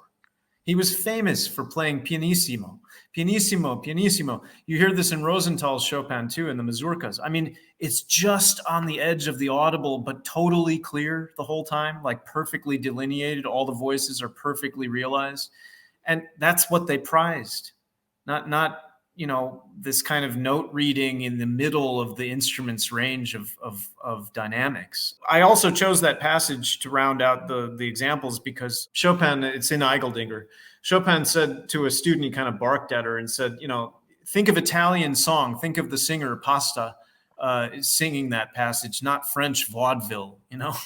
So like I think of all these kind of like literalist hack performances that, as you said, we're only going to encounter now. And I can only imagine Chopin saying that after every single one of them, because they're just kind of hammering the downbeat. You feel that there's no metrical identity to that passage. It's sublimated completely. You don't Mhm. feel a downbeat on one in that ever. That's not how the guy played. It's not his conception of music, period. So yeah, that has always been a favorite recording of mine. Especially the way the line is written. I Yeah, mean, obviously it's a scherzo, so it has to be in 3/4 time, or I mean, it doesn't have to be, but generally. well, Um, it is. But the yeah. point is that you can't. You're not. You have no feeling of meter. You have no feeling that this is a metrical rendition of something. It just doesn't work that way. But I No, and remember in my you can't even play it like you can't play it as da da da da da. The accompaniment you yeah. can't do as like a straight 3/4.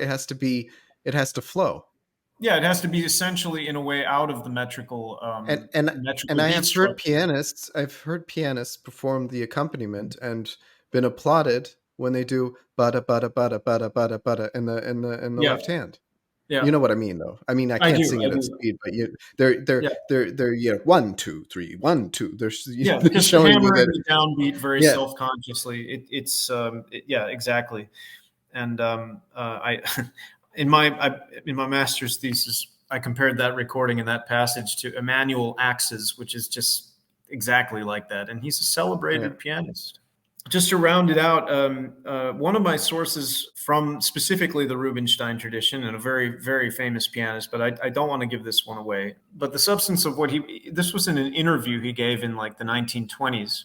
And he goes into some detail about how he approached, and he said Rubinstein did this too, how he approached practicing in the studio. So that he would practice in every kind of touch, every combination of touch, tone, color, timing, in any given passage, play it many different ways, or at least 3, 4, 5, 6 different ways. And then he would just give free rein to what he had prepared in the studio in that range of possibilities in the actual concert. And he said in this way that the performance takes on the nature of an improvisation. So authoritatively, by one of its best practitioners, my tradition historically anyway was calculated to be more akin to an improvisation than like giving a rendition of a score. I mean, it was just completely foreign to their whole conception of musical performance. And he was very, very explicit about this. And indeed, there's another text which I would highly, in this vein and on this topic and theme, I would highly recommend people. It's in a bit of a strange book published by Cambridge University Press, again in the early 90s. The book is Music and Performance During the Weimar Republic. And the article or the chapter is by Robert Hill. It's called Overcoming Romanticism. And he talks about and documents, there was actually a very polemic debate about performance practice and the whole argument about objectivity versus this improvisatory approach to performance, which I've just described. So that not only did these performance practices start to change relatively rapidly and kind of overnight in the 30s and then after the Second World War, when it was completely institutionalized already. But there was a big polemic debate, and so people were quite aware of it. It didn't just happen like a force of nature that they were unconscious of. There were a lot of arguments about it, and he cites a lot of interesting, relatively unknown sources, like some guy named Paul Becker wrote a long thing about this. Busoni is quoted in there. The endnotes are fascinating, and it's another one of those examples of a relatively one-off piece of scholarship in this direction that illuminated a whole bunch of unknown contemporary sources from the time, and it just never kind of like got picked up again. No one did anything with that lead as a scholar, but it's a really great article, and it does show that generally speaking, the late 19th century still had a fundamentally improvisational conception of music. Also, Furtwängler talked about this a lot. So we know conductors thought this way. And this is my opinion why some of the better Hollywood composers now actually come from jazz backgrounds or had jazz as part of their... absolutely. Because absolutely. I mean, John Williams is famous for being actually quite adept at jazz and improvisation, and Howard Shore as well. He came, I think he was the bandmaster for SNL. Say what you want about jazz, but they're, in a sense, they have some of the tradition of sort of serious music more down than actual classical music does. Absolutely. Secretly, I'm a jazz enjoyer, and I spent a lot of time in a really good jazz club when I was still living in The Hague. And actually, one time, a guy there, the father of one of the house pianists who played a lot there, asked me who I was and what I did, and I said I was a classical musician. He said, you guys need to learn to improvise. And I said, we used to be the best at it. It's because sad. Of course, it's really, really down depressing. to, and like if you take Liszt as the kind of the touchstone example of that, he was always improvising. I mean, first of all, he could improvise by the hour publicly and did, like Free Fantasias. Chopin too, of course. Beethoven too, yeah. Well, of course, yeah. The further back you go, the more it's a guarantee. Yeah. The more it's a guarantee. But Hofmann too was very good at it, and as I mentioned, Horowitz could do it, and Cifra were some of the last examples of that. But Liszt was very much a man of the 18th century in his conception of music. I mean, he was always arranging things, he was always transcribing, he was always improvising. In that sense, he had nothing to do with this modern recital culture that allegedly he helped give birth to by inventing the piano recital. And neither did his best. Improvisation is part of composing as well. You Yeah, can't have yeah, one without the other. it's the beginning of it. And all written compositions are in a sense a trace of an improvisational origin. Yeah. Well, at So least it used to be. Now, I mean, yeah, I think it used to Schoenberg was be. sort of Well, we're talking Schoenberg's here. sort of proponent was that everything had to come from have its genesis in the mind, and you could, the true composer doesn't need his instruments, a crutch, whatever, blah blah blah, nonsense, BS, BS, BS. But Yeah. I mean, that's what a lot of people truly believe now. That's that Oh, I using know. your instrument is some sort of crutch. Well, I understand what they mean. Obviously, some people are using it as a crutch, but I mean, you have to become a good musician to play, first of all, and then you need the instrument. I don't get it. It doesn't make sense to me. It doesn't But I make any mean, sense to me. that's another example of this institutionalized modernism, which again has very little to do because I also in my study I have a chapter more or less devoted to historiography, music historiography, because I think Taruskin said a lot about this in his or a lot about that whole issue in his writings. But for my specific topic, there are some other things to be said, and the problem is that modern music historians are all too apt to just simply read their own experience back anachronistically into the 19th century. And as we've just been discussing, a lot of the aspects of the 19th century were just much more in continuity with the previous centuries than they had anything to do with what came after.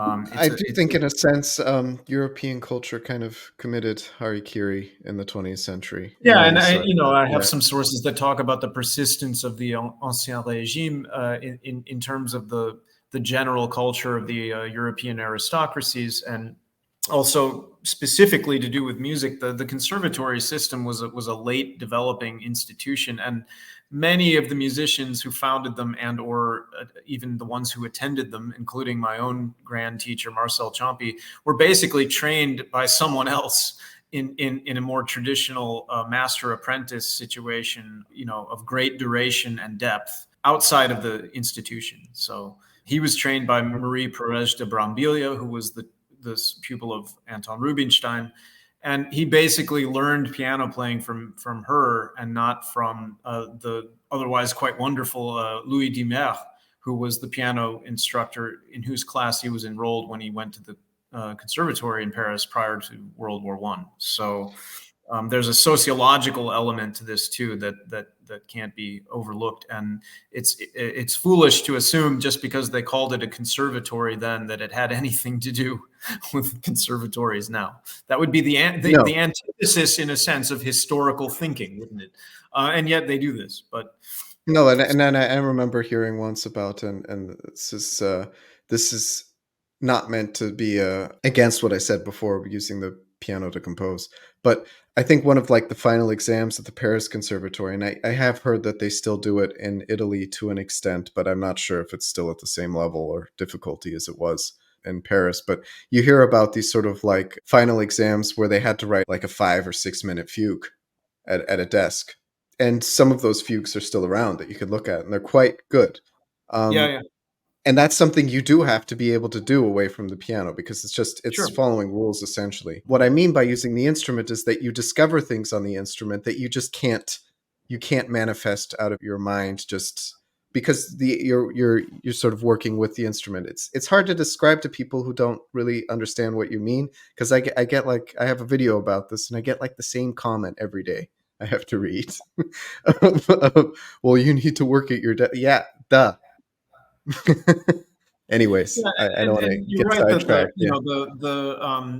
I mentioned Liszt's arranging of symphonies, which you also brought up, and so on. The clavier, the piano, and the clavier before that was always a composing tool.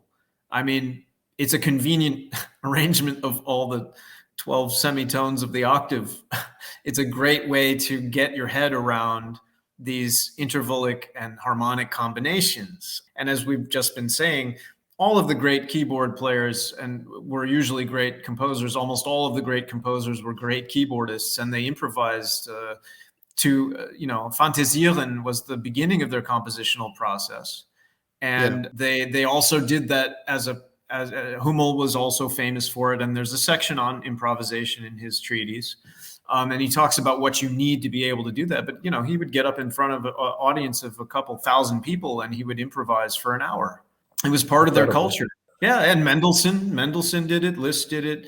Liszt's pupil, Teresa Carreño, improvised in front of Abraham Lincoln. So this was just part of their culture. It was prized and appreciated. And of course, you need a coherent musical language to improvise on. I mean, that's one of your points about jazz, is that it's still up to the point of free jazz. It's still like, it's based on patterns. It's based on the blues scale. It's based on certain harmonies that you can work into the pattern of the three chords of the blues and the blues scale. So there's a lot of logic to it, and the same thing was with figured bass, where you have the sort of patterns, and then you need to understand, okay, how many different chords have a dominant function, and that they have that sort of leading tone resolution in them all. You've got deceptive cadences, but you've also got diminished sevenths, and then you've got the ninth chords that are built around diminished, and it could keep going, and that's how you, just based off of those building blocks, develop a piece of music that, or theme and variations, is basically a written manifestation of sort of what would happen with an improvisation over some sort of it's one of the first forms. Ground bass, Basically, you have the theme and variations where you're sticking to you have a model to improvise on, which is the theme, and then you have all the other possibilities that from your knowledge of the rest of the compositional space. And then the free fantasia is just where you go from one idea to the next, and a lot of compositional patterns, and you modulate a great deal more and more adventurously, and it's kind of like that end of the spectrum. Now, I had a question for you, because you made a Twitter post about it, or X as it's called now, which I refuse to call it X. I think like a year ago or something, where you mentioned you had like a ticket stub or something for Mozart's 21st Piano Concerto. Going back to the original debut or premiere. What fascinated me is that you had described that there was, I don't know exactly what it's called, but underneath the pianoforte was this like a bass string thing. I'm afraid I don't know what it's called anymore. Okay, well, what like organ pedals. Yes, they were basically organ pedals. Okay, so what Mozart had at home, he had a Walter forte piano of 5 octaves, which survives in Salzburg. And a friend of mine that knows a lot about these things and examined it recently believes it's actually unaltered. Some people thought his wife had the action updated by the maker after his death so she could sell it for more money, but he doesn't think it was altered. He doesn't see any evidence. So it basically has like an early version of the Wiener Prellmechanik. And then under that piano, forte piano, he had a large pedal instrument, presumably at 16-foot pitch. And there's like 1 or 2 of these things that survive. There's one by, I believe it's either Johann Schanz or it's by Brodmann. But there is one that survives, and the piano's just perched up on top of it. And it has like organ pedals. And we don't know, his didn't survive. So we don't know what happened to it, and it's gone. Somebody probably chopped it up. I don't know what happened. They just disappear without a trace. There's just this reference to it. But presumably he used it for pedal tones, and he played very much like an organist does. And he used it to accompany to follow the bass line during the concerto. And then maybe he improvised a free fantasia where he had an extra voice because of the pedal board. But that's how he did it. Basically, we're getting like 10% of the Mozart experience of that with modern recordings. Probably. I mean, he would have played continuo also during the tutti, and not just because a lot of his early concertos have figured bass numerals in them. So he was clearly not just, there was no conductor, and he quote conducted from the keyboard, but probably played an elegant continuo accompaniment to strengthen the bass and direct the orchestra. That's just what they did. So yeah, it's very far removed from his own practice now. Yeah, it is. But again, his piano concerti, especially the slow movements, I mean, they're just full of opera, aren't they? They were Yep. absolutely him. That was his chance as a performer to sing on stage. And that is, again, the origin of this bel canto pianism. Mozart was one of the most bel canto of all It's not pianists. just the singing too, because I've also I outline form obviously on my channel quite often, and it's like the 23rd piano concerto. The second movement's a Siciliana. Yeah, That as far as the form is how it's written, which comes from singing. So I mean, it's sure, sure, obvious in sure. the form. It's obvious in the way it's written. Yeah, and it's Yeah, Italian. It's Italian, yeah, obviously in origin, and also that one I believe is one where you get it more with his later concerti, where he just would like scribble down like some whole notes or leave out the accompaniment, and he would just improvise it in performance. And then, of course, in the slow movement, if you look at like the ornamented versions of his adagios that were published in his sonatas, for example, or you just look at what the variations contain, you know, his other keyboard music, he would have been adding all sorts of ornamentation and coloritura, yeah. fioriture, and passages of great operatic ornamental floridity. And then you get people like arguing that, oh no, he really did just play this whole note because he wanted to express desolation. All of his other keyboard music like that was, you know, if he was leaving out the accompaniment in the left hand, just not writing it down, clearly he was a little busy and didn't need to bother to notate it because he could just improvise it. So, you know, that's something that Taruskin pointed out in an article of his, which did appear in the New York Times as well, the spin doctors of early music. And I think he used that example of Mozart not, you know, being played anymore with all of the notes that he would have actually improvised in concert. So, yeah, there's a real level of naivete out there about, you know, musical praxis, and people will resort to these kind of just phony and transparently wrong ideological reasonings. But yeah, improvisation remained a huge part of how they conceived even of the performance of a Beethoven sonata, where they weren't going to alter the note picture. And well, there's more to be said about that, but that will be for another time. Just to round this discussion off, I guess logically it might have been better to start with foundational technique, because that was the order of events in the actual pedagogical process, but that's a little dry for a general audience. It's better to start with music. But just to cover quickly a little bit, you know, what the nature of this training was that I went through. Basically, and this was not just my tradition, but definitely my tradition. There was a set of a corpus of preparatory exercises that, you know, they're silent. It's not, there's no music attached to it. It's not like an etude like from Kramer or Czerny or something. But there a corpus of preparatory exercises, and then allied directly to that were a certain number of described and isolated, as it were, analytically isolated movements in playing and attacks, touches, so on. Some of these were tied directly, you know, to the needs of more bravura playing, like third, six octaves, chords, leaps, that kind of thing. And generally, as we're about to see, and I assume you have the video playback for this one, because that's what the whole point of it is.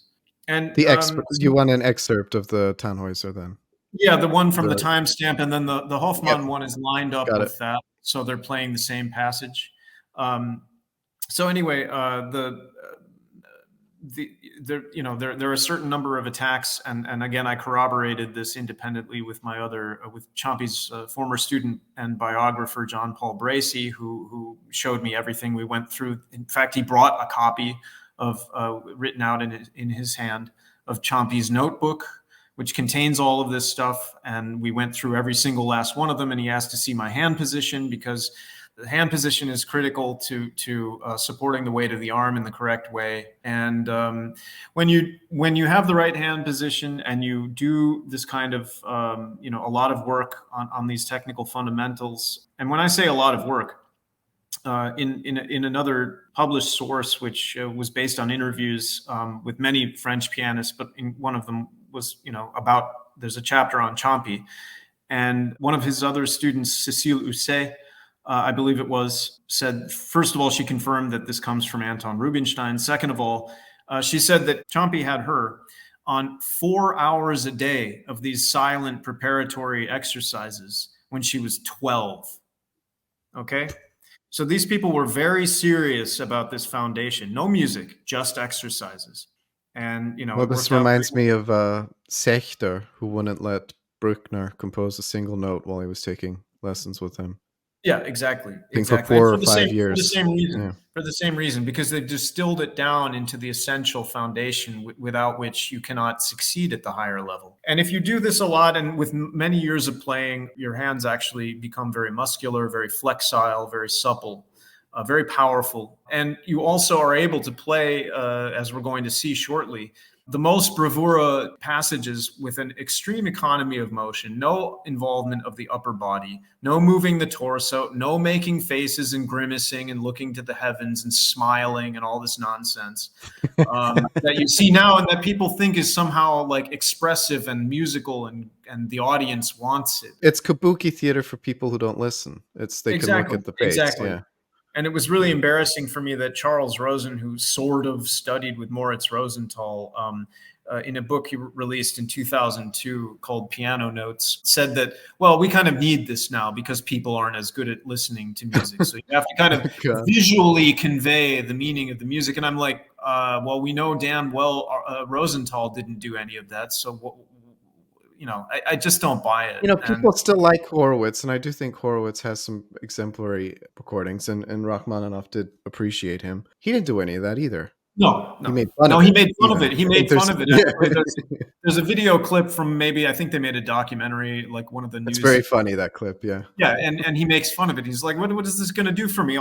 Everything I do is right here. And yeah, Horowitz was still obviously very much an old school pianist, one of the last ones. And so, there obviously there's a lot to be said, but that kind of is really the originality of my thesis, is to not only know this, but to know it very, thoroughly, almost encyclopedically, and also to have done all the research I did into the historical documentation of this specific tradition, but also of other chains of transmission and pedagogical traditions which were teaching the same thing. And so, I'm not going to go much further into it, but I thought that, again, a fully realized a couple of examples tells the story better than abstractions. But that's kind of the background to it. And Moisevich was trained by Leschetizky, but Leschetizky also taught under Rubinstein's aegis in St. Petersburg at the original St. Petersburg Conservatory. And I know from a source from one of his assistants who wrote down some of his pedagogy that he was teaching very much the same thing. So you see it in Moisevich's playing. And then Hofmann, of course, was a private pupil of Anton Rubinstein. And the Hofmann clip is from 1915 when he was in his prime, and you see how he really played when he was, fully on form and sober. Apparently got a little into the sauce there at the end. And okay.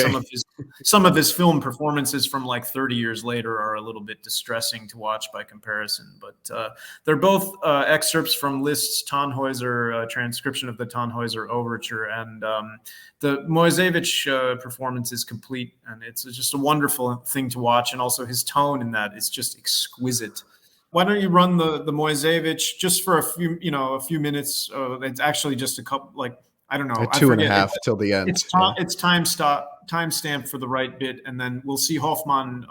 There's no sound with that, but you see Hofmann play part of the same passage very much in almost the same way. So.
Incredible. So you see the good octaves there, and also every time you see he drops the weight straight down into the keyboard. Every time he lands on a chord, you see the hand position. It's fixed for a moment. I mean, the hand position is never fixed in place. It's always a bit flexible in the knuckles. But that's a good idea of what it all looked like and how it all worked. And why don't we just show Hofmann by comparison? Hofmann's he's a much younger man at the time, and also probably in better shape than Moisevich. Was But quite old.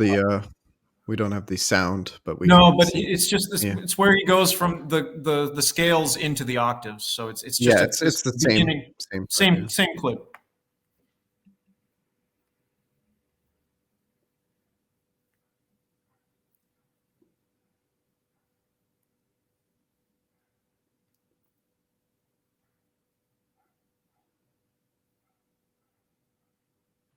Yeah, completely relaxed. Yeah, it's a real pity that we don't have more. But somebody shared that with me, and I really like. I did like a fist pump in the air that had been discovered because he studied with Rubinstein, so that's like it right there in your face on Mhm. film. And because Hofmann was just, to me, one of the greatest. And again, just to finish this brief discussion about technique, again, echoing Schoenberg's statement, Harold Schoenberg from the New York Times. There's no pianist who can outplay Hofmann today.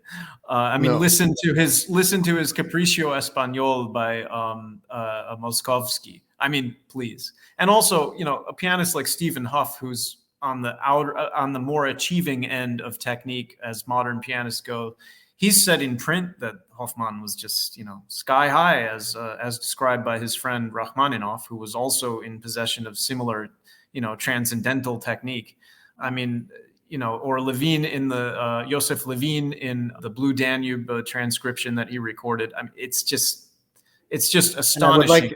I'd like to say at this point, I'm sure people are aware of the Authentic Sound YouTube channel. uh, I mean, he makes a lot of content and reads a lot of old treatises and whatnot. But anyways, the whole discussion about, let's say, Beethoven's Hammerklavier Sonata. You can't watch what we just watched and tell me that it's impossible to play in the tempo that Beethoven wrote. I mean, you It's can very check. possible.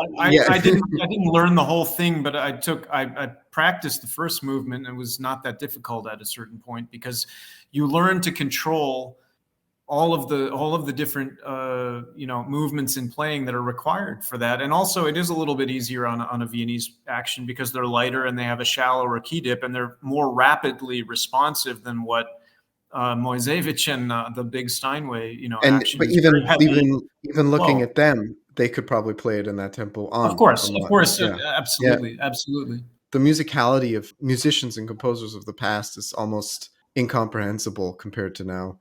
The fact that Beethoven didn't know what he was doing, this was somebody who showed up to the premiere of his C major piano concerto, and the piano was off tune with the winds. It was down a semitone. The piano was tuned down a semitone.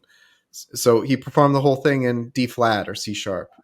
So Yeah, he exactly. performed the whole piece up a semitone. Obviously, the Yeah, piece modulates. So, but he did yeah, that the day of. He didn't. It's not like yeah. he sat down and wrote it out. He could just do that. It speaks a complete knowledge of intervals and tonality and everything we were discussing before, as well as just the awareness of where he was on the keyboard, that proprioception of the space and where he needed to move to get the right notes. And similarly, in a much later period of the 19th century, when one of my favorite pianists, a great friend of Liszt, Vladimir de Pachmann, who was born in 1848. He went to the Vienna Conservatory. I believe he studied with Dachs. And when he went to his audition with Dachs, he offered to play any of the preludes and fugues of Bach's Well-Tempered Clavier in any key he might wish to hear them in. Yeah, and I So heard that that was a training method. I think that Beethoven had as a child. He was I can't confirm this, but something my teacher said, and it's always, I don't have the literature or the documentation or the receipts to prove this, but what he told me, and he was very cagey about his sources, my teacher back then. Yeah, yeah, yeah. He said that Beethoven as a child learned not just the well-tempered clavier, which is well known. I think most people know that. Very, very, Um, yeah, very much so. well known, but that he was also taught to transpose each one. Now, I don't Of think course. that's as well known, but that would have been standard practice back then. And if you do that, I mean, imagine the musicality you have just by doing that one exercise. Yeah, exactly. I mean, you have like a complete command of the 24 keys at that point. It was just part of this much more systematic, much more universal musicianship and theoretical sophistication. Again, just look at the preface to Hindemith's Elementary Training, where he says, what modern performer, what modern virtuoso can stand a comparison of their theoretical knowledge to that of Liszt, Joachim, or Anton Rubinstein? That was written in 1946. How much better has it Yeah, gotten? As Hindemith talked about when he talked about the overproduction of musicians in the institutions of his day, they all go and become teachers. So then you have the worst musicians instead of the best ones, as was historically the case with people like Rubinstein. You have the worst musicians teaching instead of the very, very best. And that's a huge, huge problem, because, obviously that's only going to exacerbate the problem of, and I theorize it as a combination of lossy transmission. So some things will be transmitted correctly in the musical system, but others will be distorted and others will be completely lost. And sometimes the transmission failure is almost complete. And that, to me, is the only explanation for how Western music ended up being in the kind of condition that we started with the Boris Bermans of this world, where it's just, where is the music? It's like it's been completely erased. And then this kind of like really weird abstraction left in its place.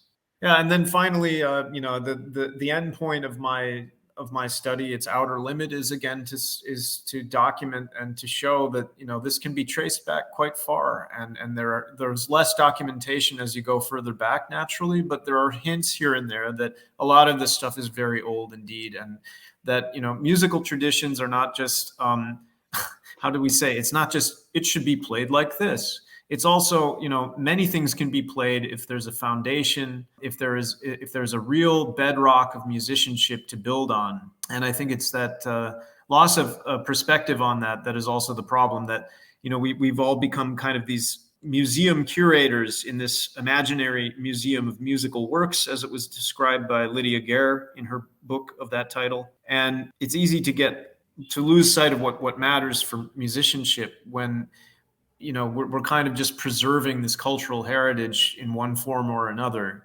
and as it's become a little bit kind of separated from the mainstream of cultural life, and as the average musical knowledge of the innocent civilian has plummeted essentially to zero or negative points, it's not. It's just kind of removed from the mainstream of culture and society, and that's, I think, another huge problem, aside from the overproduction of people trying to crowd into that limited and indeed probably in its way shrinking space. But I firmly believe and have experienced myself that great progress can be made to recover things, and by finding the right sources and working very hard to come up to their level. That we've been yeah, talking about. And yeah, that's, or giving the next generation a greater tool set than we had when yeah, we started. that's my goal. I regard myself as a scholar, but also as a pedagogue. And I had meant to start a studio of my own where I was previously living, but I was driven out by the war, so I couldn't do it there. And now it's not as good of a situation that I'm in. So another point about all of this is that it was the upheaval of two world wars that had such a shattering effect on cultural life and social life in Europe. That was a major contributing factor. I mean, there's really no other logical causal factor to imagine other than that social interruption was what weakened these chains of transmission. And I mean, aside from the reaction of modernists against the culture of the past that they'd inherited for various reasons, a lot of people died or were killed, and a lot of people were dislocated. It was a real civilizational disaster. So it's to be expected that in the wake of such destruction of the fabric of society and of culture, that high culture would be very vulnerable indeed. It's the pinnacle of it, and if you destroy the foundation, the pinnacle will fall by definition. So it's something that would have to be arduously rediscovered, and if where it can be, because not to be too much of a black pillar, as we call them now. But to be honest, I think there's no chance that we will ever recover the kind of singing that we still had in 1910. I think it's gone forever. I've never encountered anybody who seemed to be producing students who had that kind of technique, and it just seems to get worse all the time, in fact. Yeah, I think a major problem are actually our institutions nowadays. They are the problem. They are the problem. They tend to get very defensive when you criticize them. I noted when I also approached the people who I mean, people who have gotten titles there and whatnot feel very personally attacked if you say anything negative about institutions now. Of course. They take it as a personal attack instead of. Well, in some ways it is. I mean, in some ways, even just reflexively, it is, because they know they don't know these things deep down. And some of them will, it can't have been much different for them as it was for me, that they felt very frustrated. They were going to get through it, or maybe, but they felt like something's missing. I don't know how to practice. My technique is missing something. And then they never have the chance to find somebody who can address those head on in time and fix them. So there's an awareness there, whether they admit it or not, that they're probably missing a lot of things. Ultimately, and I have to say, I regarded both the prospects of being a historical keyboard specialist as a profession as undesirable for me, which was a lingering question from very early on in my life, to be honest. But also because I didn't feel the instruments that were available were adequately reflecting. That's another problem, this historic instruments, as often as not, that's a very problematic issue, especially with early pianos. I didn't feel that they in any way were being built according to 19th century standards in such a way that they would have the tonal resources required to produce those bel canto effects we talked about. And also people there, if you criticize them, and they get these very strange ideas, they go off on these little weird, like, eccentricity quests all of their own. And I don't like modern pianos either. They're even injuriously heavy, and don't sound very good. So for me, there are a lot of other problems, and that we didn't necessarily have time to talk about. But I'm just happy that I may still have the chance to document this in a book and kind of set a few things straight as far as that's possible to do. Otherwise, I mean, the broader discussion of the future of classical music, I've attended a few conferences on that, and academic and non-academic over the years. And I don't want to end on a too negative note, but I do find it a bit curious, like the whole thing, like where is it trending? I don't think they know. I don't think they know what to do at the moment, because no, of course they don't. I think a fundamental problem is not just the fact that the performance is continuously diminishing in its quality. It's also that we just don't have new music anymore that's interesting to people. It's a big problem. It's been a problem for a long time. And I keep telling people this. It's like, you don't get people to the concert house with noise music. And you'd think there'd be, like, at some point at the lowest level, like a financial choice. Maybe we shouldn't get this, like, I don't know, local master's student who can't compose to write some noise for our concert house. Maybe not do that. Maybe find somebody who can actually compose, or do film music, at least something. There's both with my thesis and what the audience reaction likely would be if we had a kind of a Hofmann up there again, or with what you're talking about with the new music. It is astonishing, the considering the craven, crass commercialism that characterizes the arts management industry that owns those institutions, owns access to it, and that their profit is their main concern. That they're not very good at business either, are they? But No, I think there are other forces at play that we don't quite understand because well, there's I also don't the want to. I don't want to. I'm not that. I like to think I'm a better composer than many out there now, but I also understand like my influence is just the complete different other level they're on. I've had, because I compose primarily tonally. At the end of concerts, people come and thank me. They say thank you that it wasn't weird. yeah, of course. Yeah, and that's always been the reaction I get from people, where people are genuinely happy that they finally heard actual music instead of something weird. And Yeah, and well, and I just the keep thinking to myself, strangest. when is it going to manifest in at least like the showrunners or managers' heads that you also need a composition component as well as good performance? But I don't know. Maybe it all has to burn to the ground first for people to realize what we've lost. Yeah, it seems so. And to round off that remark, the public seems to know better than the so-called professionals and experts as well with performance, because under all the historic recordings that get put up on YouTube, pretty much under every single one of them, someone will say, "Why can't people play like this anymore? What happened to the old, the old tone color? What happened to the singers? Blah blah blah."